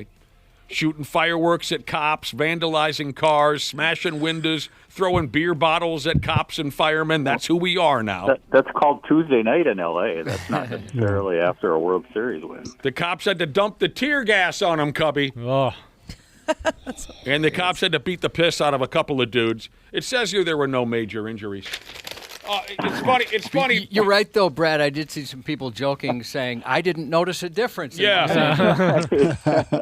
Funny that there are some baseball fans texting in, hollering about the World Series, folks who are rooting for the Blue Jays, like most of us. Here's a guy who says, how did Barger get so far off of second base in Game 6 to get doubled up? Come on. Yeah, we were talking about that at the bar. Barger got doubled up on second base on that single. Little things happen, man. Little things. Yep. That's how it works itself out. All right. It's safe to say, I think, yesterday's Vikings-Lions ball game showed that right when you think something is going in one direction, it can suddenly go the other. Yep. Suddenly what appeared to be a train wreck is, at least for now, a little less than a train wreck. With It's the only Vikings one beating- game, but right. Yeah. But right, it's a but like big you game. said on Friday, if somehow they win in Detroit and somehow J.J. McCarthy isn't a complete bumbling moron in the process. I didn't say that, but okay. Well, I didn't say bumbling. I know you moron. did. Don't worry. They don't, Randy, you don't work in television anymore. They don't No, want you in the I'm just locker room saying, anyway. no, I didn't say that. Roughly speaking, you said, actually, if you want to be clear, here's what you said. You said if they win on Sunday against Detroit, it'll change the narrative. I elaborated on that, actually. Yeah. I'll go ahead. I elaborated on that and said if they win and McCarthy looks somewhat capable in the process of that victory, that will change the outlook around here. And at least it has slightly changed the outlook. As it should. They beat a good ball club on the road. McCarthy did look capable. Right. Yeah, he looked more than capable. I mean, Jared Goff threw for twice as many yards as McCarthy. Football is such a crazy game. It just, there's so many things that can happen that even though you dominate the yardage and all those move the ball up and down the field, you can still lose the football game. It's just crazy. But, I mean, Goff threw for 284, McCarthy for 143. They both threw for 2 touchdowns, but somehow the Vikings found a way to win that football game on Sunday. And it's such a big game because the division itself, everybody's 500 or better. There's not another division in football that has everybody 500 or better. So, and you look at the NFC, the Seahawks behind Sam Darnold, the Rams, the 49ers all have 6 wins. The Panthers are in the playoff picture. They're 5-4. They beat the Packers. Tampa's 6-2. The Eagles are 6-2. And if Dallas wins, they'll be 500. So the NFC is a dogfight. It's really, every game from now on is going to be so big for every team because there's so many combinations of possibilities of teams that could make the postseason, and the Vikings are in that mix. Again, not to take anything away from, J.J. McCarthy played fine. He played good. Played probably better than I thought he would, but 2 plays played way made that better game. than I thought he would. Well, no, me too. But 2 plays made that game turn for the Vikings. That the big kickoff return that set him up early and took a lot of pressure off of him, on that first drive to score a touchdown, and then the block field goal. You don't get that block. You don't get that block field goal. You probably don't win the game either. It hit a wire. It hit like a television wire. Or something. Right. Yeah. I will also don't say happen, then I'm not sure they win, and then the narrative might be different. Yeah, you're right. You're right. And I'll also say the Vikings found a running game yesterday. Yeah. That helped them quite a bit, and kind of again took some of the pressure off of McCarthy. Good returns on kicks and punts. Good returns. They had good field position. Detroit coughed the ball up once or twice. They weren't constantly in 2nd and 8 and 3rd and long. They were in a decent field position for most. They sacked that dude once or twice, 3 times, 4 or 5 times. To your point, Randy, that's how a team like Detroit can outgain you 2-1 and still not win the game when your special teams makes a couple big plays like that. Yep. Up next, the boys play at home against Baltimore next Sunday. And Lamar's back, so it's such a big game for both teams who are sitting there at the 500 mark, knowing that this game is critical for them to stay in the chase. So much. That's a lot of drama on Sunday. That'll be fun. Here's a text message from Medical Device Jesus, who's a big Michigan State fan, and we'll get to this. He says, you just never know with football.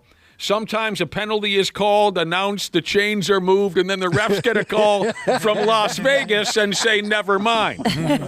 We'll get to that. We'll get to that. Hang on. Okay. Speaking of Sam Darnold, here's what I read this morning on Sam Darnold. Former Vikings quarterback Sam Darnold threw 4 touchdown passes.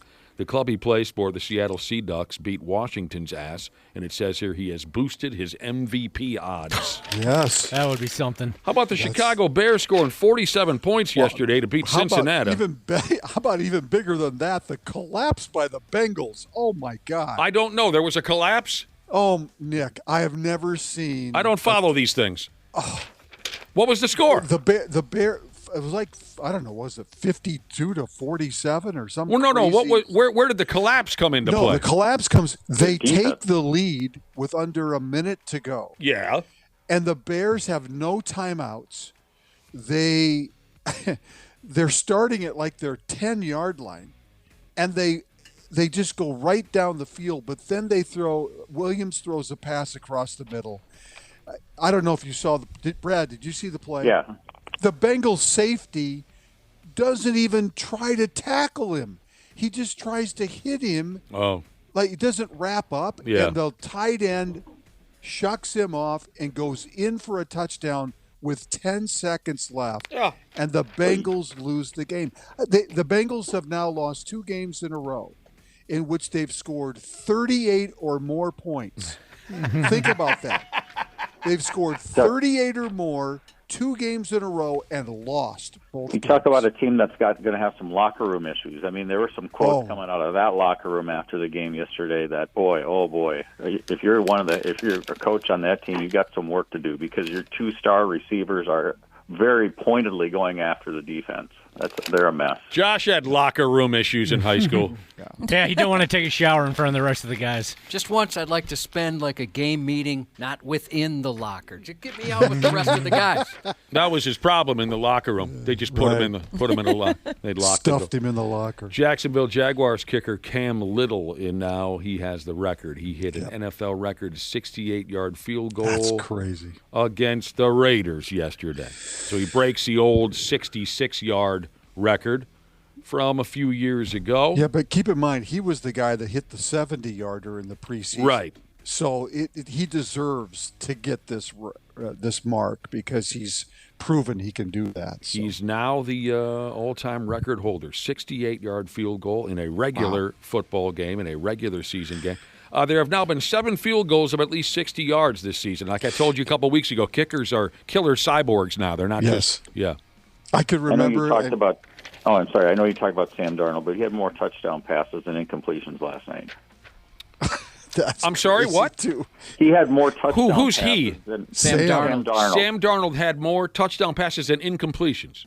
Yes. Yeah, he's incredible. I know. He's the greatest quarterback of all time. We didn't need him. No, they didn't need him. No. We or got Daniel this, Jones. We got this didn't kid from Michigan. The head coach is in love with him. That's what we're going to do. Tonight's Monday Night Football game is the Arizona Diamondbacks and the Philadelphia Flyers. Who's playing tonight again? Cowboys and Arizona. The Arizona Cardinals and the Dallas Cowboys. Yeah. Brian Schottenheimer is in his first season as head coach of the Dallas Cowboys. Is that Marty's son? It's got to be Marty's son. Yeah. It is, yes. Marty's dead, isn't he? He is. Yeah. Marty died. Brian Schottenheimer has had some problems since moving to Texas, it says here. Okay. Since he moved to Texas, 2 of his dogs were bitten by rattlesnakes. Jeez. Oh, God. Oh, no. Oh, my God. Happened twice. I think they're fine, but he had a couple of his dogs were bitten by rattlesnakes, and he's thinking, wow, this sucks compared to Ohio, you know. Now my dogs got bit by his 82-year-old mother. Well, it must be Marty's widow. His 82-year-old mother fell at the airport and broke her arm. Oh, man. Oh, my gosh. And now, you know what happened now, Ashley? What? An owl flew into his house. Ah! and it tore up his house, and it pooped all over the place, and it pulled an eyebrow off of a neighbor kid. What is going on? When an owl, It actually went into his house. It I got thought you meant it like flew into the glass. No, I'm sorry. Yes, it flew into his house. The owl is inside. And it broke everything in the house, and it dropped owl turds, and it pulled an eyelid off of a neighbor kid. This is all since he moved to Texas. Brian Schottenheimer. So expect great things. Yeah, the universe is trying to tell him something. Animal controller to come over and baseball bat the owl until it flew out of his house. With all that stuff, it's still better than having to deal with Jerry Jones. So You're damn right. A bad day at home is better than a good day at work. You ever had an owl in the house, Josh? Never once. I never had an owl in the house. I'd be absolutely terrified. Nice, Randy. What the hell was that? Randy. What? Did you just say who? Come on. I will allow it. Oh, Josh. I tried to take the heat off you a little bit there. Awesome. That's what he does. He's a good pal. Yeah. All right. Talk about pulling one smooth out your ass. Here you go, medical device Jesus. The Golden Gophers beat Michigan State 23-20 this past Saturday in what was apparently the first overtime game in stadium history, but who cares about that? The Golden Gophers forced overtime with a late touchdown drive. And then this Drake Lindsay kid scored from 3 yards out in the overtime, and they got the win. But I have never seen it before. I've never seen a pass interference like medical device Jesus texted us a few minutes ago. I've never seen a pass interference penalty called out loud on the overhead, what do they call the thing? That the speaker, the PA. Yep. It was announced, the chains were moved. Yep. And then a few minutes later, they said, no, that actually wasn't pass interference. From the boat, Scotty Ma, and go Gophers, Big Ten Network. Big Ten Network. That's so great. That was What's His Nuts after the game, my guy PJ, who totally rules. I saw a couple of articles written up about how PJ's pathetic and what was the other word used? Embarrassment. The game was an embarrassment. I don't, whatever. People are pissed off. They don't like the guy. I don't care. I love PJ. Volunteers. What was that? That was the wrong button. Michigan State has to wonder what the hell happened. Especially on that final drive. Now, they have no one but themselves to blame for the final drive in regulation. If you remember, their kicker kicks it out of bounds for starters. So the Gophers get the ball. I believe this was the final drive of regulation where the Golden Gophers tied the game. Where they drive to score. Yes. Kicker kicks it out of bounds for starters, and the special teams coach has got to be going, well, thanks for that. Now they get the ball on the 35. The Gophers' first or second play from scrimmage is a face mask penalty on Michigan State.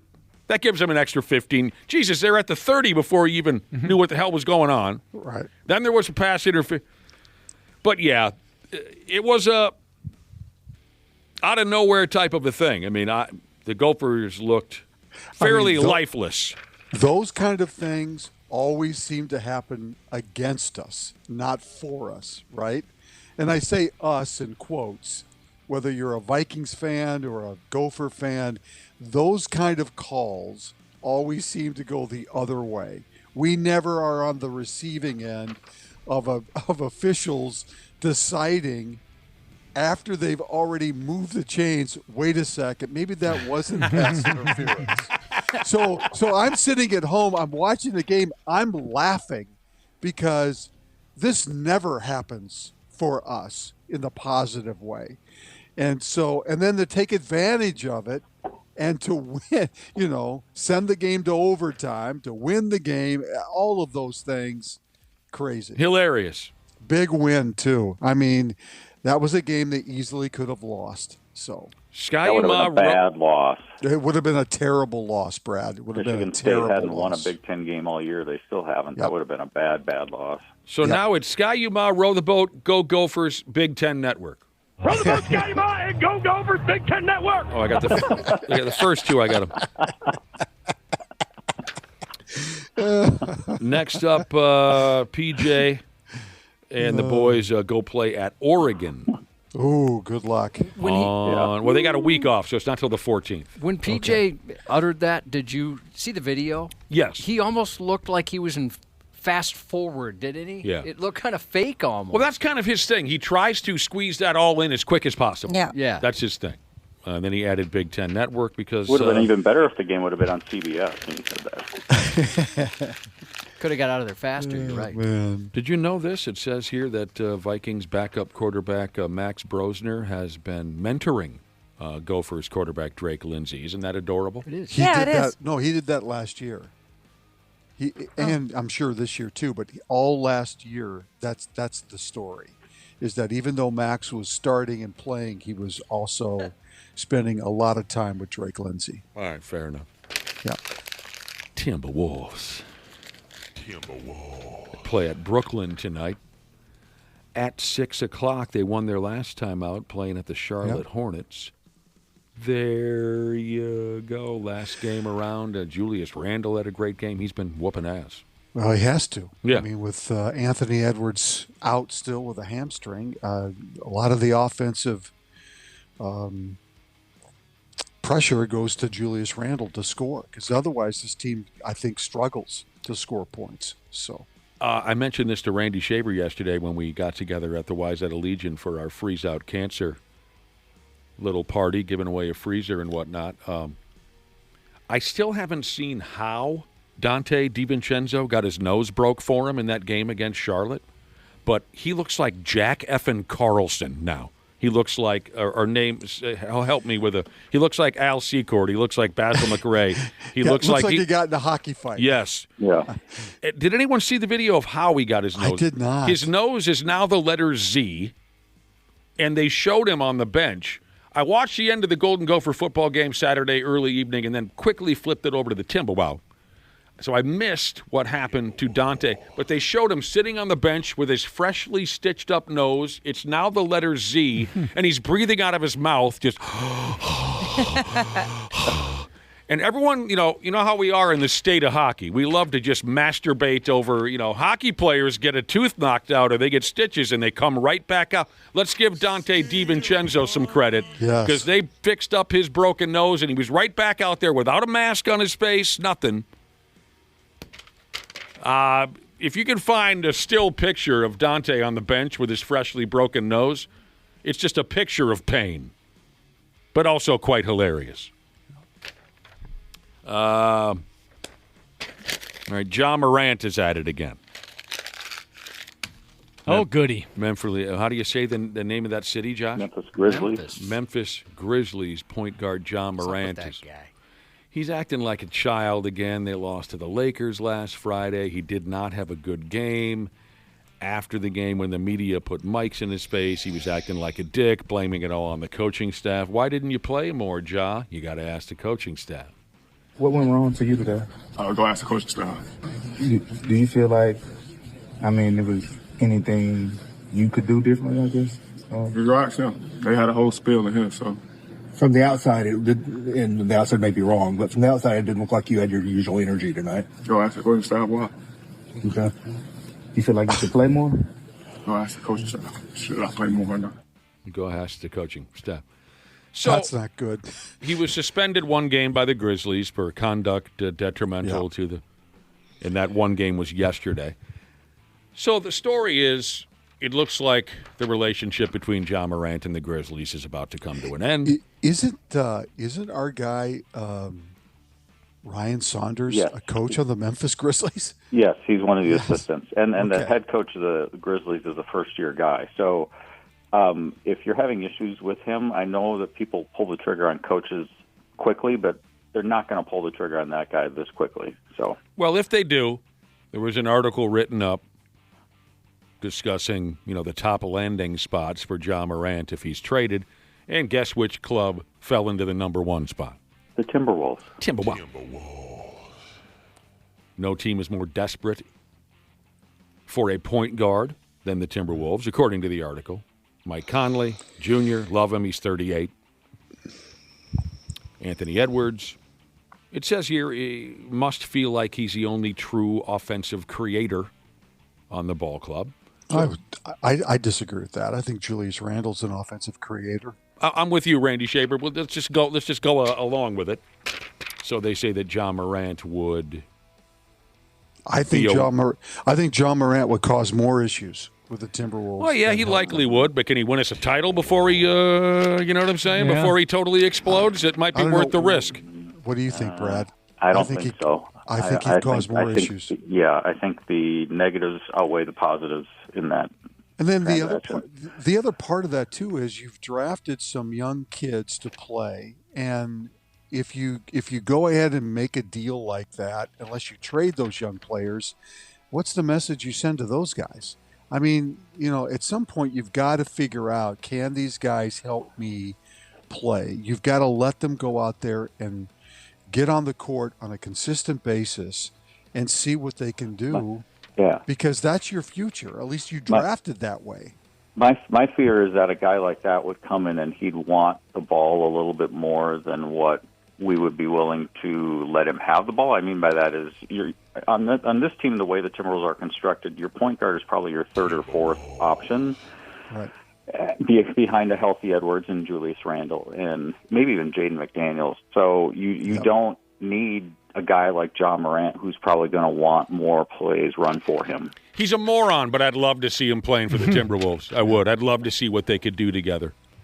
Someone texted in and said, yeah, what's his name? Anthony Edwards got a technical from the bench the other night. That's all right. Let him have some fun. Jesus. Let him have some friggin'. Yeah. Bench technical. That's awesome. Another listener says, more if we get John Morant, that would mean less Terrence Shannon Jr. Hey, I love Terrence Shannon Jr., but he's not John Morant. John Morant's an incredible player. But again, at some point, you've got to figure out, can these guys be players for you? I understand all that. But to have an opportunity to get one of the best point guards in the friggin' league. I wouldn't even say he's one of the best point guards. Oh, you're out of your friggin' mind. Nope. The guy can absolutely dominate a game. I would not say that. Why? Maybe a few years ago. What? I would say. I don't think so. Jesus. I don't know. Maybe. What do you think, Brad? No. I agree with you. I just don't think he's as dominant as you think he is. I don't know what the hell game you guys are watching. The I'm NBA. Watching the same one you are. The one you just went 3 for 14 and it's just not. Oh, there's no other point guards who have an off game now and again. You guys are friggin' nuts. No. Let me look up top point guards in the NBA. You're living in the past with John Morant. You're acting like the guy was playing in the friggin' 90s, for Pete's sake. What is he, 30 years old? Yeah, he's a moron, but I don't know how you can argue that he's one of the top point guards in the game. Jesus. Disagree. Well, name the guys who were better. No, I think Calvin they're better Portner? fits for this Calvin Portner? God dang it, Cubby, you got me. I mean, you got that phony MVP, Shea Gilgeous-Alexander, SAWFC. How do you spell it? Jalen Brunson's very good. Tyrese Halliburton, absolutely. Yes. Yeah. Those might be the only three guys that I would pick over Tyrese Halliburton. Steph Curry, fine, tired of his act. But come on, that's 3-4 guys. So the John Morant would still be. I already mentioned Jalen Brunson. I would say when he's healthy, LaMelo Ball is better. Oh, yes, you're out of your friggin' mind. No. Cade Cunningham. Yep, Cade Cunningham is way better. Way better. Yes, way better. All right, fine. Tyrese fine. Maxey. I'm talking to a couple Tyrese of jabronis Maxey here. for sure. Tyrese Maxey is an idiot. No, he's not an idiod. De'Aaron Fox. No, you guys you're blowing smoke out of your ass. We're not blowing smoke. God. You can not like the guy, but admit that he's wildly talented. I didn't say he wasn't talented, but he's not one of the best point guards in the NBA. He's way down there, huh? He's top 10, but he's not top 5. All right. No. Whatever. NBA fined Philadelphia center Joel Embiid $50,000 for making the DX suck it gesture during a game Friday night. He does this all the time, and he gets fined all the time, and he doesn't care. Yeah. And he's only playing once a week, it looks like, or maybe twice a week if games are spaced out. He's not playing back-to-back, so he's very fresh to be able to make all these signs. He's not too tired. He's the worst. He's now been fined at least. They're pretty good right now. They're 5-1. Yeah, they should surprisingly trade him to the Timberwolves. He's been fined at least 4 times in the past for making the same gesture, and he went on social media and said that what's the difference between his DX suck it gesture and what officials do when calling a blocking foul? What? I mean, they are very similar. They are close. They are similar. That's a clever defense. It is. It is.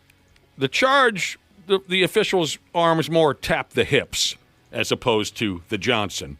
And his recent suck it gesture wasn't overly obscene or anything. It was very fast. It was very boom. Whatever. That's just his thing. He does that. I like the suck it gestures where they thrust at the same time and really go for it. Yes. Those are some of the best. Yeah, put a little style into it. Yeah, put some stank on it. You got to delay it, too. You got to, like, delay it. Get Here it comes. And then, boom. Yeah. Starting Saturday, NBA referees are now going to wear headsets during games so they can take your order. Welcome to the NBA. Can I take your order? It's a better Why are they doing that? I'll explain this, Randy, although I don't fully get it. This is all part of a two-phase plan.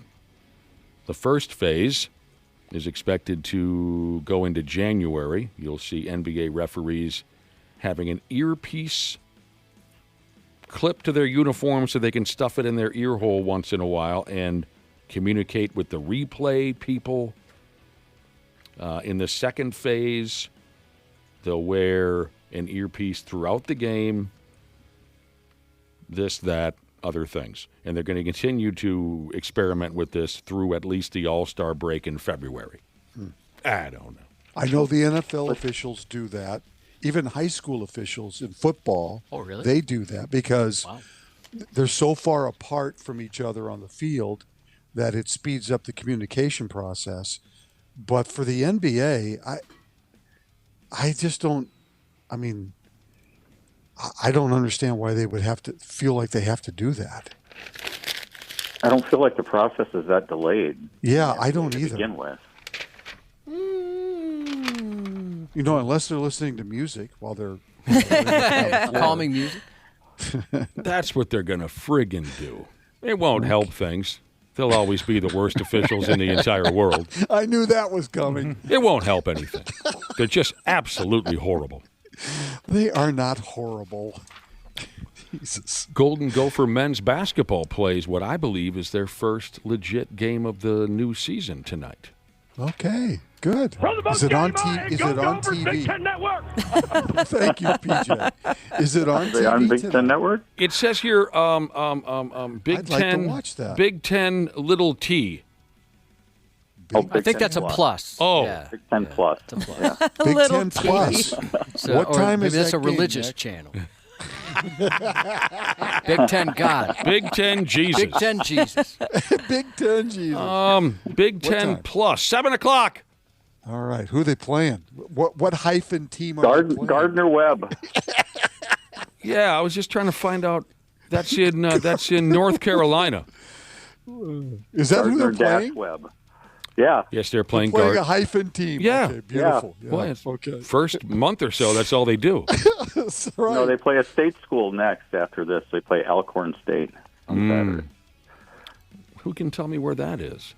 Alcorn Is State. that in North Carolina? Well, that's where Gardner Webb is. It could be.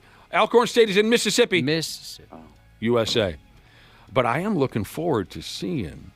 Gosh, I don't know if I can name one player on that team. No, it'll take a while for me. Yeah, the coach can't. On Gardner Webb or the Gophers? No, the Either Gophers. one. I'm trying to think here. Yeah, a lot of turnover these days, Brad Ryder. So I'll get the hang of it. But what's his name there? Ivan Drago, coaching the new coach. Nico Medved. Yeah, I am excited to see what this guy can put together. So, former victim of my noontime ball antics 30 years ago. I don't know what you just said. Well, we talked about this a little bit. He was a former student manager back when I worked at the university, and we all played noon ball together. You would play basketball together. Yeah. I got to find out. This is killing me now. I got to find out if any famous people went to Gardner Webb. See if I can find somebody that everybody knows. There's a couple of athletes. No, nothing big. Couple of athletes. All right, now I'm going to go to Alcorn State. Come on, let's find something good here. I'm scrolling the Gophers roster, and you are right. I don't recognize any I know. names on here either. I know. It's like they started from scratch. They kind of did. Alcorn State. Oh, okay. A lot of Minnesota kids. Leslie Frazier went to Alcorn State. Former football player, Vikings. Good man, Leslie Frazier. Good man. Isaac Holt. Oh, he was a defensive back for the, yeah. You're talking about the former Ram, Isaac Holt? Am I thinking the right No, guy? you're thinking of Isaac, you're thinking of Torrey Holt. Torrey Holt. Isaac Okay, Holt sorry. was part of the Herschel Walker trade when he was playing for the Vikings. Yep, you're right. Steve McNair went to Alcorn State. Oh, that's their most famous guy. F me running. That's the most famous. All right. There you go, boys. It'll be a hell of a deal tonight. We appreciate everything, and we'll talk to you later on this week. All right, sounds good. The 93X Half-Assed Morning Show. All right, all you procrastinators, enough is enough. It's November, and the you-know-what is about to hit the fan. Time to hit up my friends at Standard Heating and Air Conditioning to get that furnace cranked on and get it winter ready. Dana here. November's also the final tune-up deal of the year at Standard. You can get $20 off your furnace fix when you make an appointment and mention 93X. Yeah, I know we're all hardy Minnesotans around here, and you're probably saving up to buy me a sweet, sweet Christmas gift, but don't roll the dice on your furnace. Time to prep and protect. Book that tune-up today at standardheating.com. That's standardheating.com. This episode is brought to you by Progressive Insurance. You chose to hit play on this podcast today. Smart choice. Progressive loves to help people make smart choices. That's why they offer a tool called Auto Quote Explorer that allows you to compare your Progressive car insurance quote with rates from other companies. So you save time on the research and can enjoy savings when you choose the best rate for you. Give it a try after this episode at Progressive.com. Progressive Casualty Insurance Company and Affiliates. Not available in all states or situations. Prices vary based on how you buy. What's up, guys? David Pollack here, former Georgia Bulldog, former analyst with College Game Day, and host of my new show, See Ball, Get Ball. I'm a defensive lineman. That's why that's the name. You see the ball, you go get it. We're going to dive deep into college football. We're going to break down film. We'll have bold takes, real conversations with the biggest names in the sport every single week. If you eat, sleep, and breathe college football like I do, man, I promise you, See Ball, Get Ball is for you. So do me a favor. Follow and listen on your favorite platform. Half-Assed Morning Show, 93X. Where's my microphone? Where's my microphone? Why is it all the way over there? You got to move it over. There it is. We're having fun. We are. Hopefully the rest of you are doing all right. You're listening to the Monday effing edition of the 93X Half-Assed Morning Show. Cubby and I are pissed off. Will we be able to keep our cool? I don't know, because we're pretty upset. We had a conversation off air 20 minutes ago or so. I don't know. We're both pretty upset. Josh's body language was hilarious when we had this conversation. We separately watched the same motion picture over the weekend, and we both walked away greatly confused and disappointed. I think that was my body language, right? Just pure confusion and disappointing, yeah. I'll show you, and I'll try to explain it. Yeah, confusion, We separately watched the Oh God Help Us, a Missile is Headed for America movie. I can't House think. of Dynamite. House of Dynamite is what it was called? Yes. What the hell was that? I don't know. Yeah, just spoiler alert here. I'm sure we'll get into it, but it was 20 minutes of a somewhat decent movie, and then they decided, oh, that was pretty good. Let's repeat that throughout the rest of the movie, just with a different camera angle. Right. You know, sometimes like in a movie where they'll show, oh, this is this perspective, they tried to do that, but it was like the exact same dialogue, the exact same actors for the most part. I didn't understand what they were doing to me. And when you guys were talking about this earlier, I was trying to figure out what movie you were talking about, and I just realized, and yeah, I saw that movie as well. The ending. Right. What is wrong with the ending? That's where Josh's body language cracked me up off air. So you're right. The first 20 minutes of the movie, I'm thinking, oh, dude, this is good. Yeah, same here. And Idris Elba's in it. I love Idris. Well, he's sort of in it. The first 20, 25 minutes, I thought, oh, this is very interesting. This is very dramatic. Where's this going to go? And then, like Josh said, they repeated that first 25 minutes. I fell asleep in the middle of the movie, I fell asleep for about a half hour because I knew they were just going to continue playing out the first. And then this is what Josh does off air. He said, hey, did you see the ending? And I said, yeah. And he went like this. I collapsed. He collapsed in his chair because the ending is so stupid. Usually I'll look up reviews ahead of time, just to see, and I don't necessarily pay attention to critics, but what people who watch it like, because it seems like I'll agree more with them. And I didn't do that this time for whatever reason. I just thought, oh, it looks pretty good. We'll watch it. And I wish I would have, because it's getting destroyed, rightfully so. Oh, it is. It's a complete waste of your time. I read a review on it that at first said I hated it. But then I thought more about it, and here's the deep message in it. And so whatever. This might be one of those movies, again, where I'm too stupid to understand what a poignant message it was sending.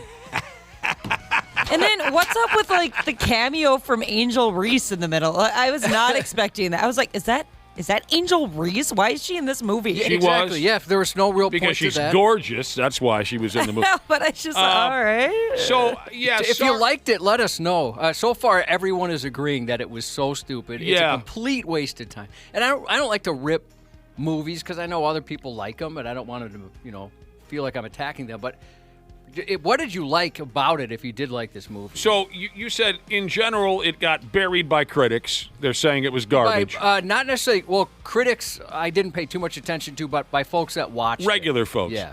Here's a listener says it's the worst movie he's seen in 25 years. It had so much potential. It did. Great story, great scenario, great plot, but it was just ridiculous, and they did it all wrong. It's kind of like if you went to a band you just hadn't really heard much about, and you're like, the first couple songs, you're like, oh, these guys are pretty good. And then they kept playing those same songs, just tuning their guitars a little bit differently. Exactly. And then I won't spoil the ending, but at the ending, you're totally confused. You go to see... I sat through all this. I rewinded the ending because I was, like, preoccupied with something else, but I was still watching the movie, and I thought, all right, I must have missed something. And I rewinded it, and I was like, really? That was it? I kind of want to watch this movie now, to be honest with you. Well, you might as well give it a shot. The beginning is really good. Sorry we blew up, but it just pissed us both off. Here's a listener who's comparing that movie to Edging. Yeah. No payoff. Yes. People are saying, where can I watch it? It's on Netflix. Yeah, all right, Maybe knowing this, it won't be as bad. Some folks are saying, what movie are you talking about? A House of Dynamite, again, on Netflix. House and Dynamite. I would suggest, if there's other things you want to watch, start there. Maybe this is there's nothing else on TV type of movie. I'm told we're saying the title of the movie wrong. You're supposed to say House of Dynamite! For all you Good Times and or Jimmy Walker fans out there. Yeah, it was bad. It was a waste of time. Yeah, so far, there hasn't been one person that enjoyed it. Again, the first 20 minutes were, it was pretty good. Dude, a missile was headed our way. What do we do? That was the beginning. Yeah, setting up some stress, some cool scenes. All right, there you go.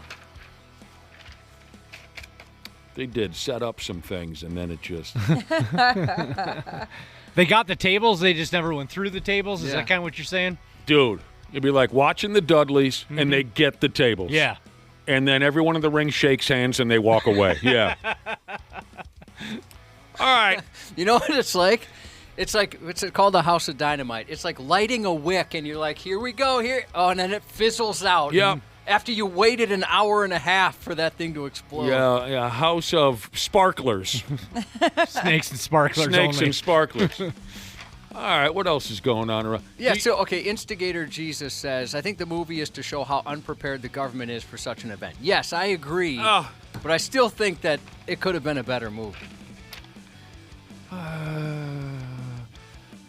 Do any of yous doom scroll on your cellular telephone? What were we talking about earlier concerning cell phones? Oh, some guy has developed a 6-pound cell phone case that'll just cripple you down to one knee, and it's supposed to kill your addiction to your cell phone. Until that day happens, until your addiction to your cellular phone has been solved, do you currently doom scroll? Now, the definition of that is mindlessly scrolling through social media for hours at a time? Where are the doom scrollers? Oh, yeah. I still do, but like we talked about earlier, I'm actively trying to get better at it. So what does that mean to you? Getting better at it? Like hours a day still, or? Just, consciously like, okay, it'll be there if I need to check in on whatever news stories are happening, but I don't need to be constantly scrolling while I'm watching TV and listening to a podcast all at the same time. What do you doom scroll, Ashley? Just any damn thing. Yeah. Well, see, the definition of doom scrolling is just any damn thing. Yeah. Oh, yeah. You're not. Quite a bit. It's different if you're doing something for work or you're looking at, hey, what's the weather? They're talking about just you're constantly sweeping through. So any damn thing is enough for you, Ashley? Yeah. Whatever social media, Facebook, Instagram, Twitter. You know what it means, according to this report here? It means you're broke. Oh. Yeah. It means you're poor. And if I had money, I probably would be doing something else. Yeah. Like out enjoying the world? Yeah. Going on a trip. I don't understand it. This is just a random sumbitch on social media is suggesting that doom scrolling might mean you're overworked, stressed, and financially poor. I don't know. I think a lot of people doom scroll. Yeah, if you're overworked, you don't have time to finger bang the phone for 4 or 5 hours. Right. If you're stressed, you can't pay attention to such a thing for 4 or 5. So I don't fully agree with this. I would think if you've got it made in the shade, that's when you're all day long looking at social media. But the theory is that you're broke as a joke if you're doom scrolling. Wealthier people, according to this individual, are less reliant on screens and more likely to spend time in structured offline activities. All right, whatever. You know what else people are talking about? What? Changing their middle name because they don't like it. I mean, it's whatever. It's just kind of there. Do you like it? Yeah. It's a decent middle name. Okay. Dana, middle name, like it? John, it's fine. I just kind of wish my parents had given me a boy's name instead of a girl's name. Maybe for a first name? Yeah, but named John instead of Dana. But yeah, no, I'm fine with Dana John. Josh, middle name? Well, my middle name's Danger. So it adds a little bit of a mystique. I'm fine with it. It's not like the greatest middle name, but it's a family name, and I'm proud to carry it. It was my grandpa's name, my dad's middle name. It's another topic that's going around. There are people out there who think you should be able to pick your... If you don't like it, you should be able to pick a new middle name when you turn 18. Go ahead, I guess. Yeah, I mean, who cares? There's a comedian by the name of Adam Carolla, and his parents were just too lazy to give him a middle name. Just never filled it on the birth certificate. So when he was 21 or something and getting an ID and there's a spot, what's your middle name? He just put Lakers. So, and they just didn't ask questions. So his name is Adam Lakers Carolla.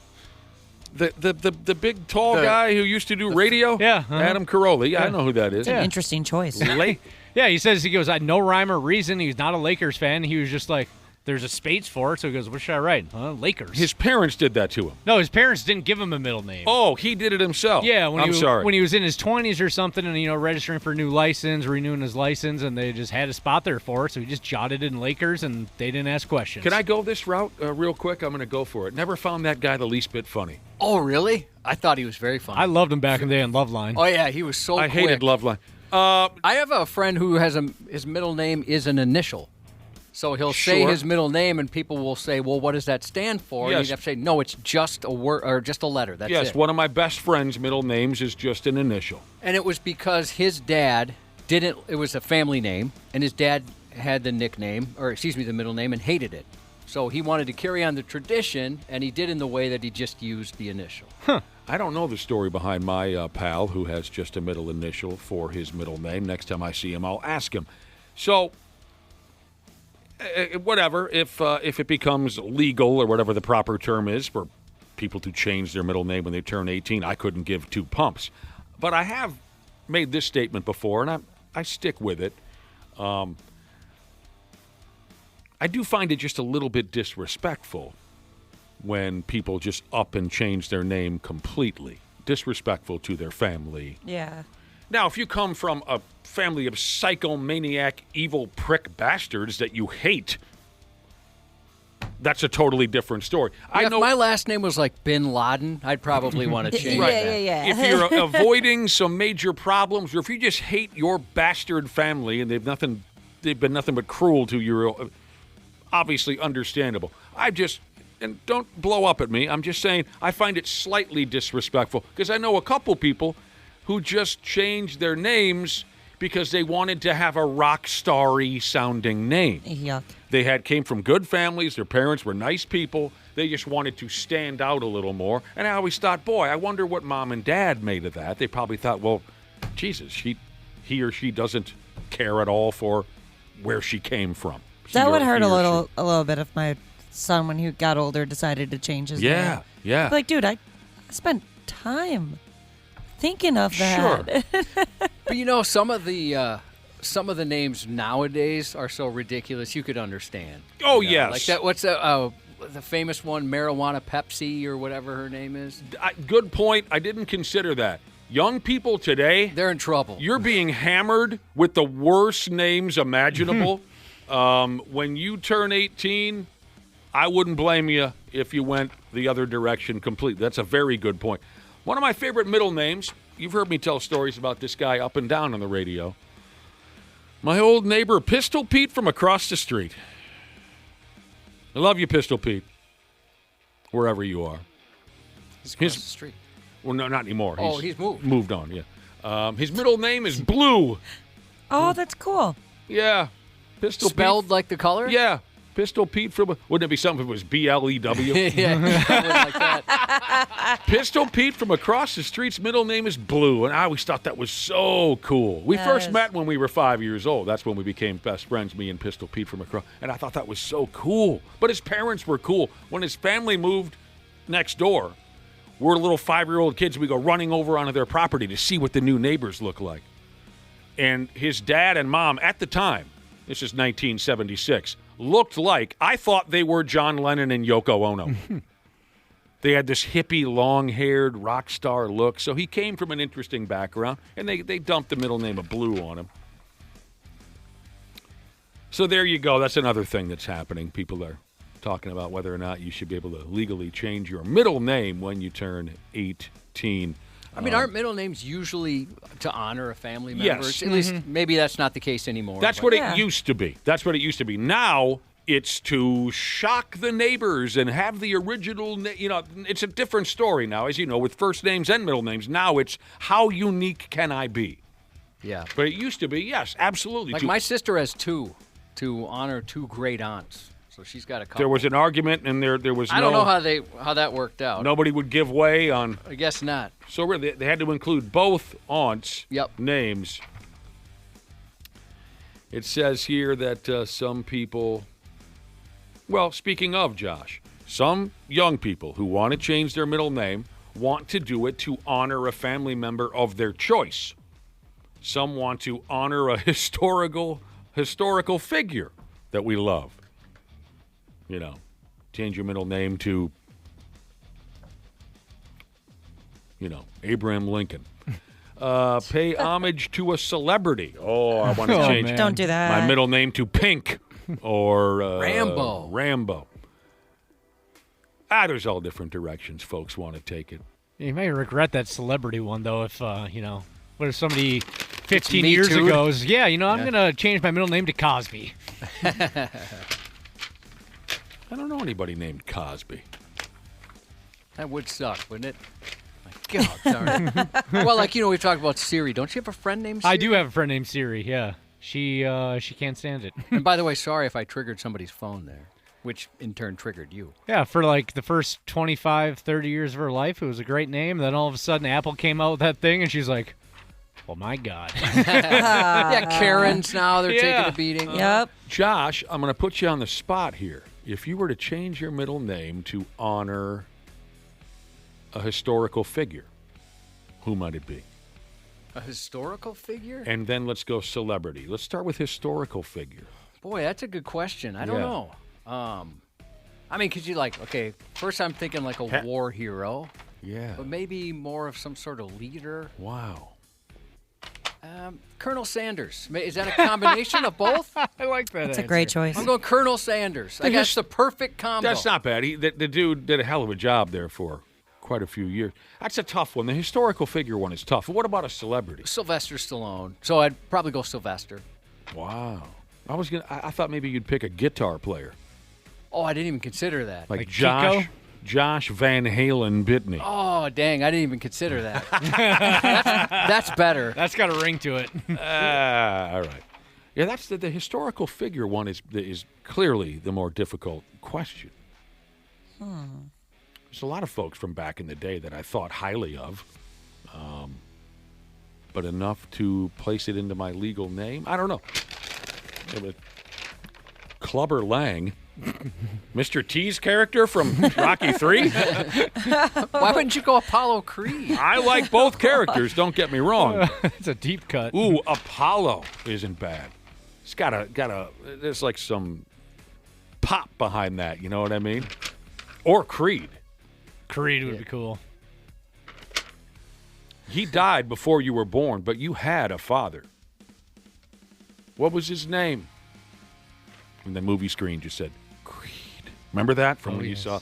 Oh, my God, I had chill up my spine. I was frozen in my chair at the movie theater at that point. Yeah, that was awesome. Oh, my, what a great opening scene from the first Creed movie. Half-assed morning show. They are in an alternate reality than ours. They are in that rock and roll rock reality. They surround themselves with these professional dickheads. And I'm not even really sure if they're aware, you know? I don't think they're aware of how much they suck. 93X rocks. We got to go. It's Monday. We'll be out of here before you know it. Josh and I separately watched a terrible movie over the weekend. Brand new setup. I think you got to have Netflix to watch it. Is that where you see the... Affirmative. Josh and I separately watched the new movie, A Missile is Coming for America. Everyone bang everybody while you have the chance. What was the movie called again? A House of Dynamite. House of Dynamite. Terrible. With a specifically terrible ending. And it got me thinking of the other two movies that I can remember with just the worst, horrible endings. One was War of the Worlds, the one with Tom Cruise, who, by the way, doesn't have a cabin anywhere near Brainerd. He does. War of the Worlds starring Tom Cruise. Fun movie to watch. Piss poor, awful, anticlimactic, garbage ending.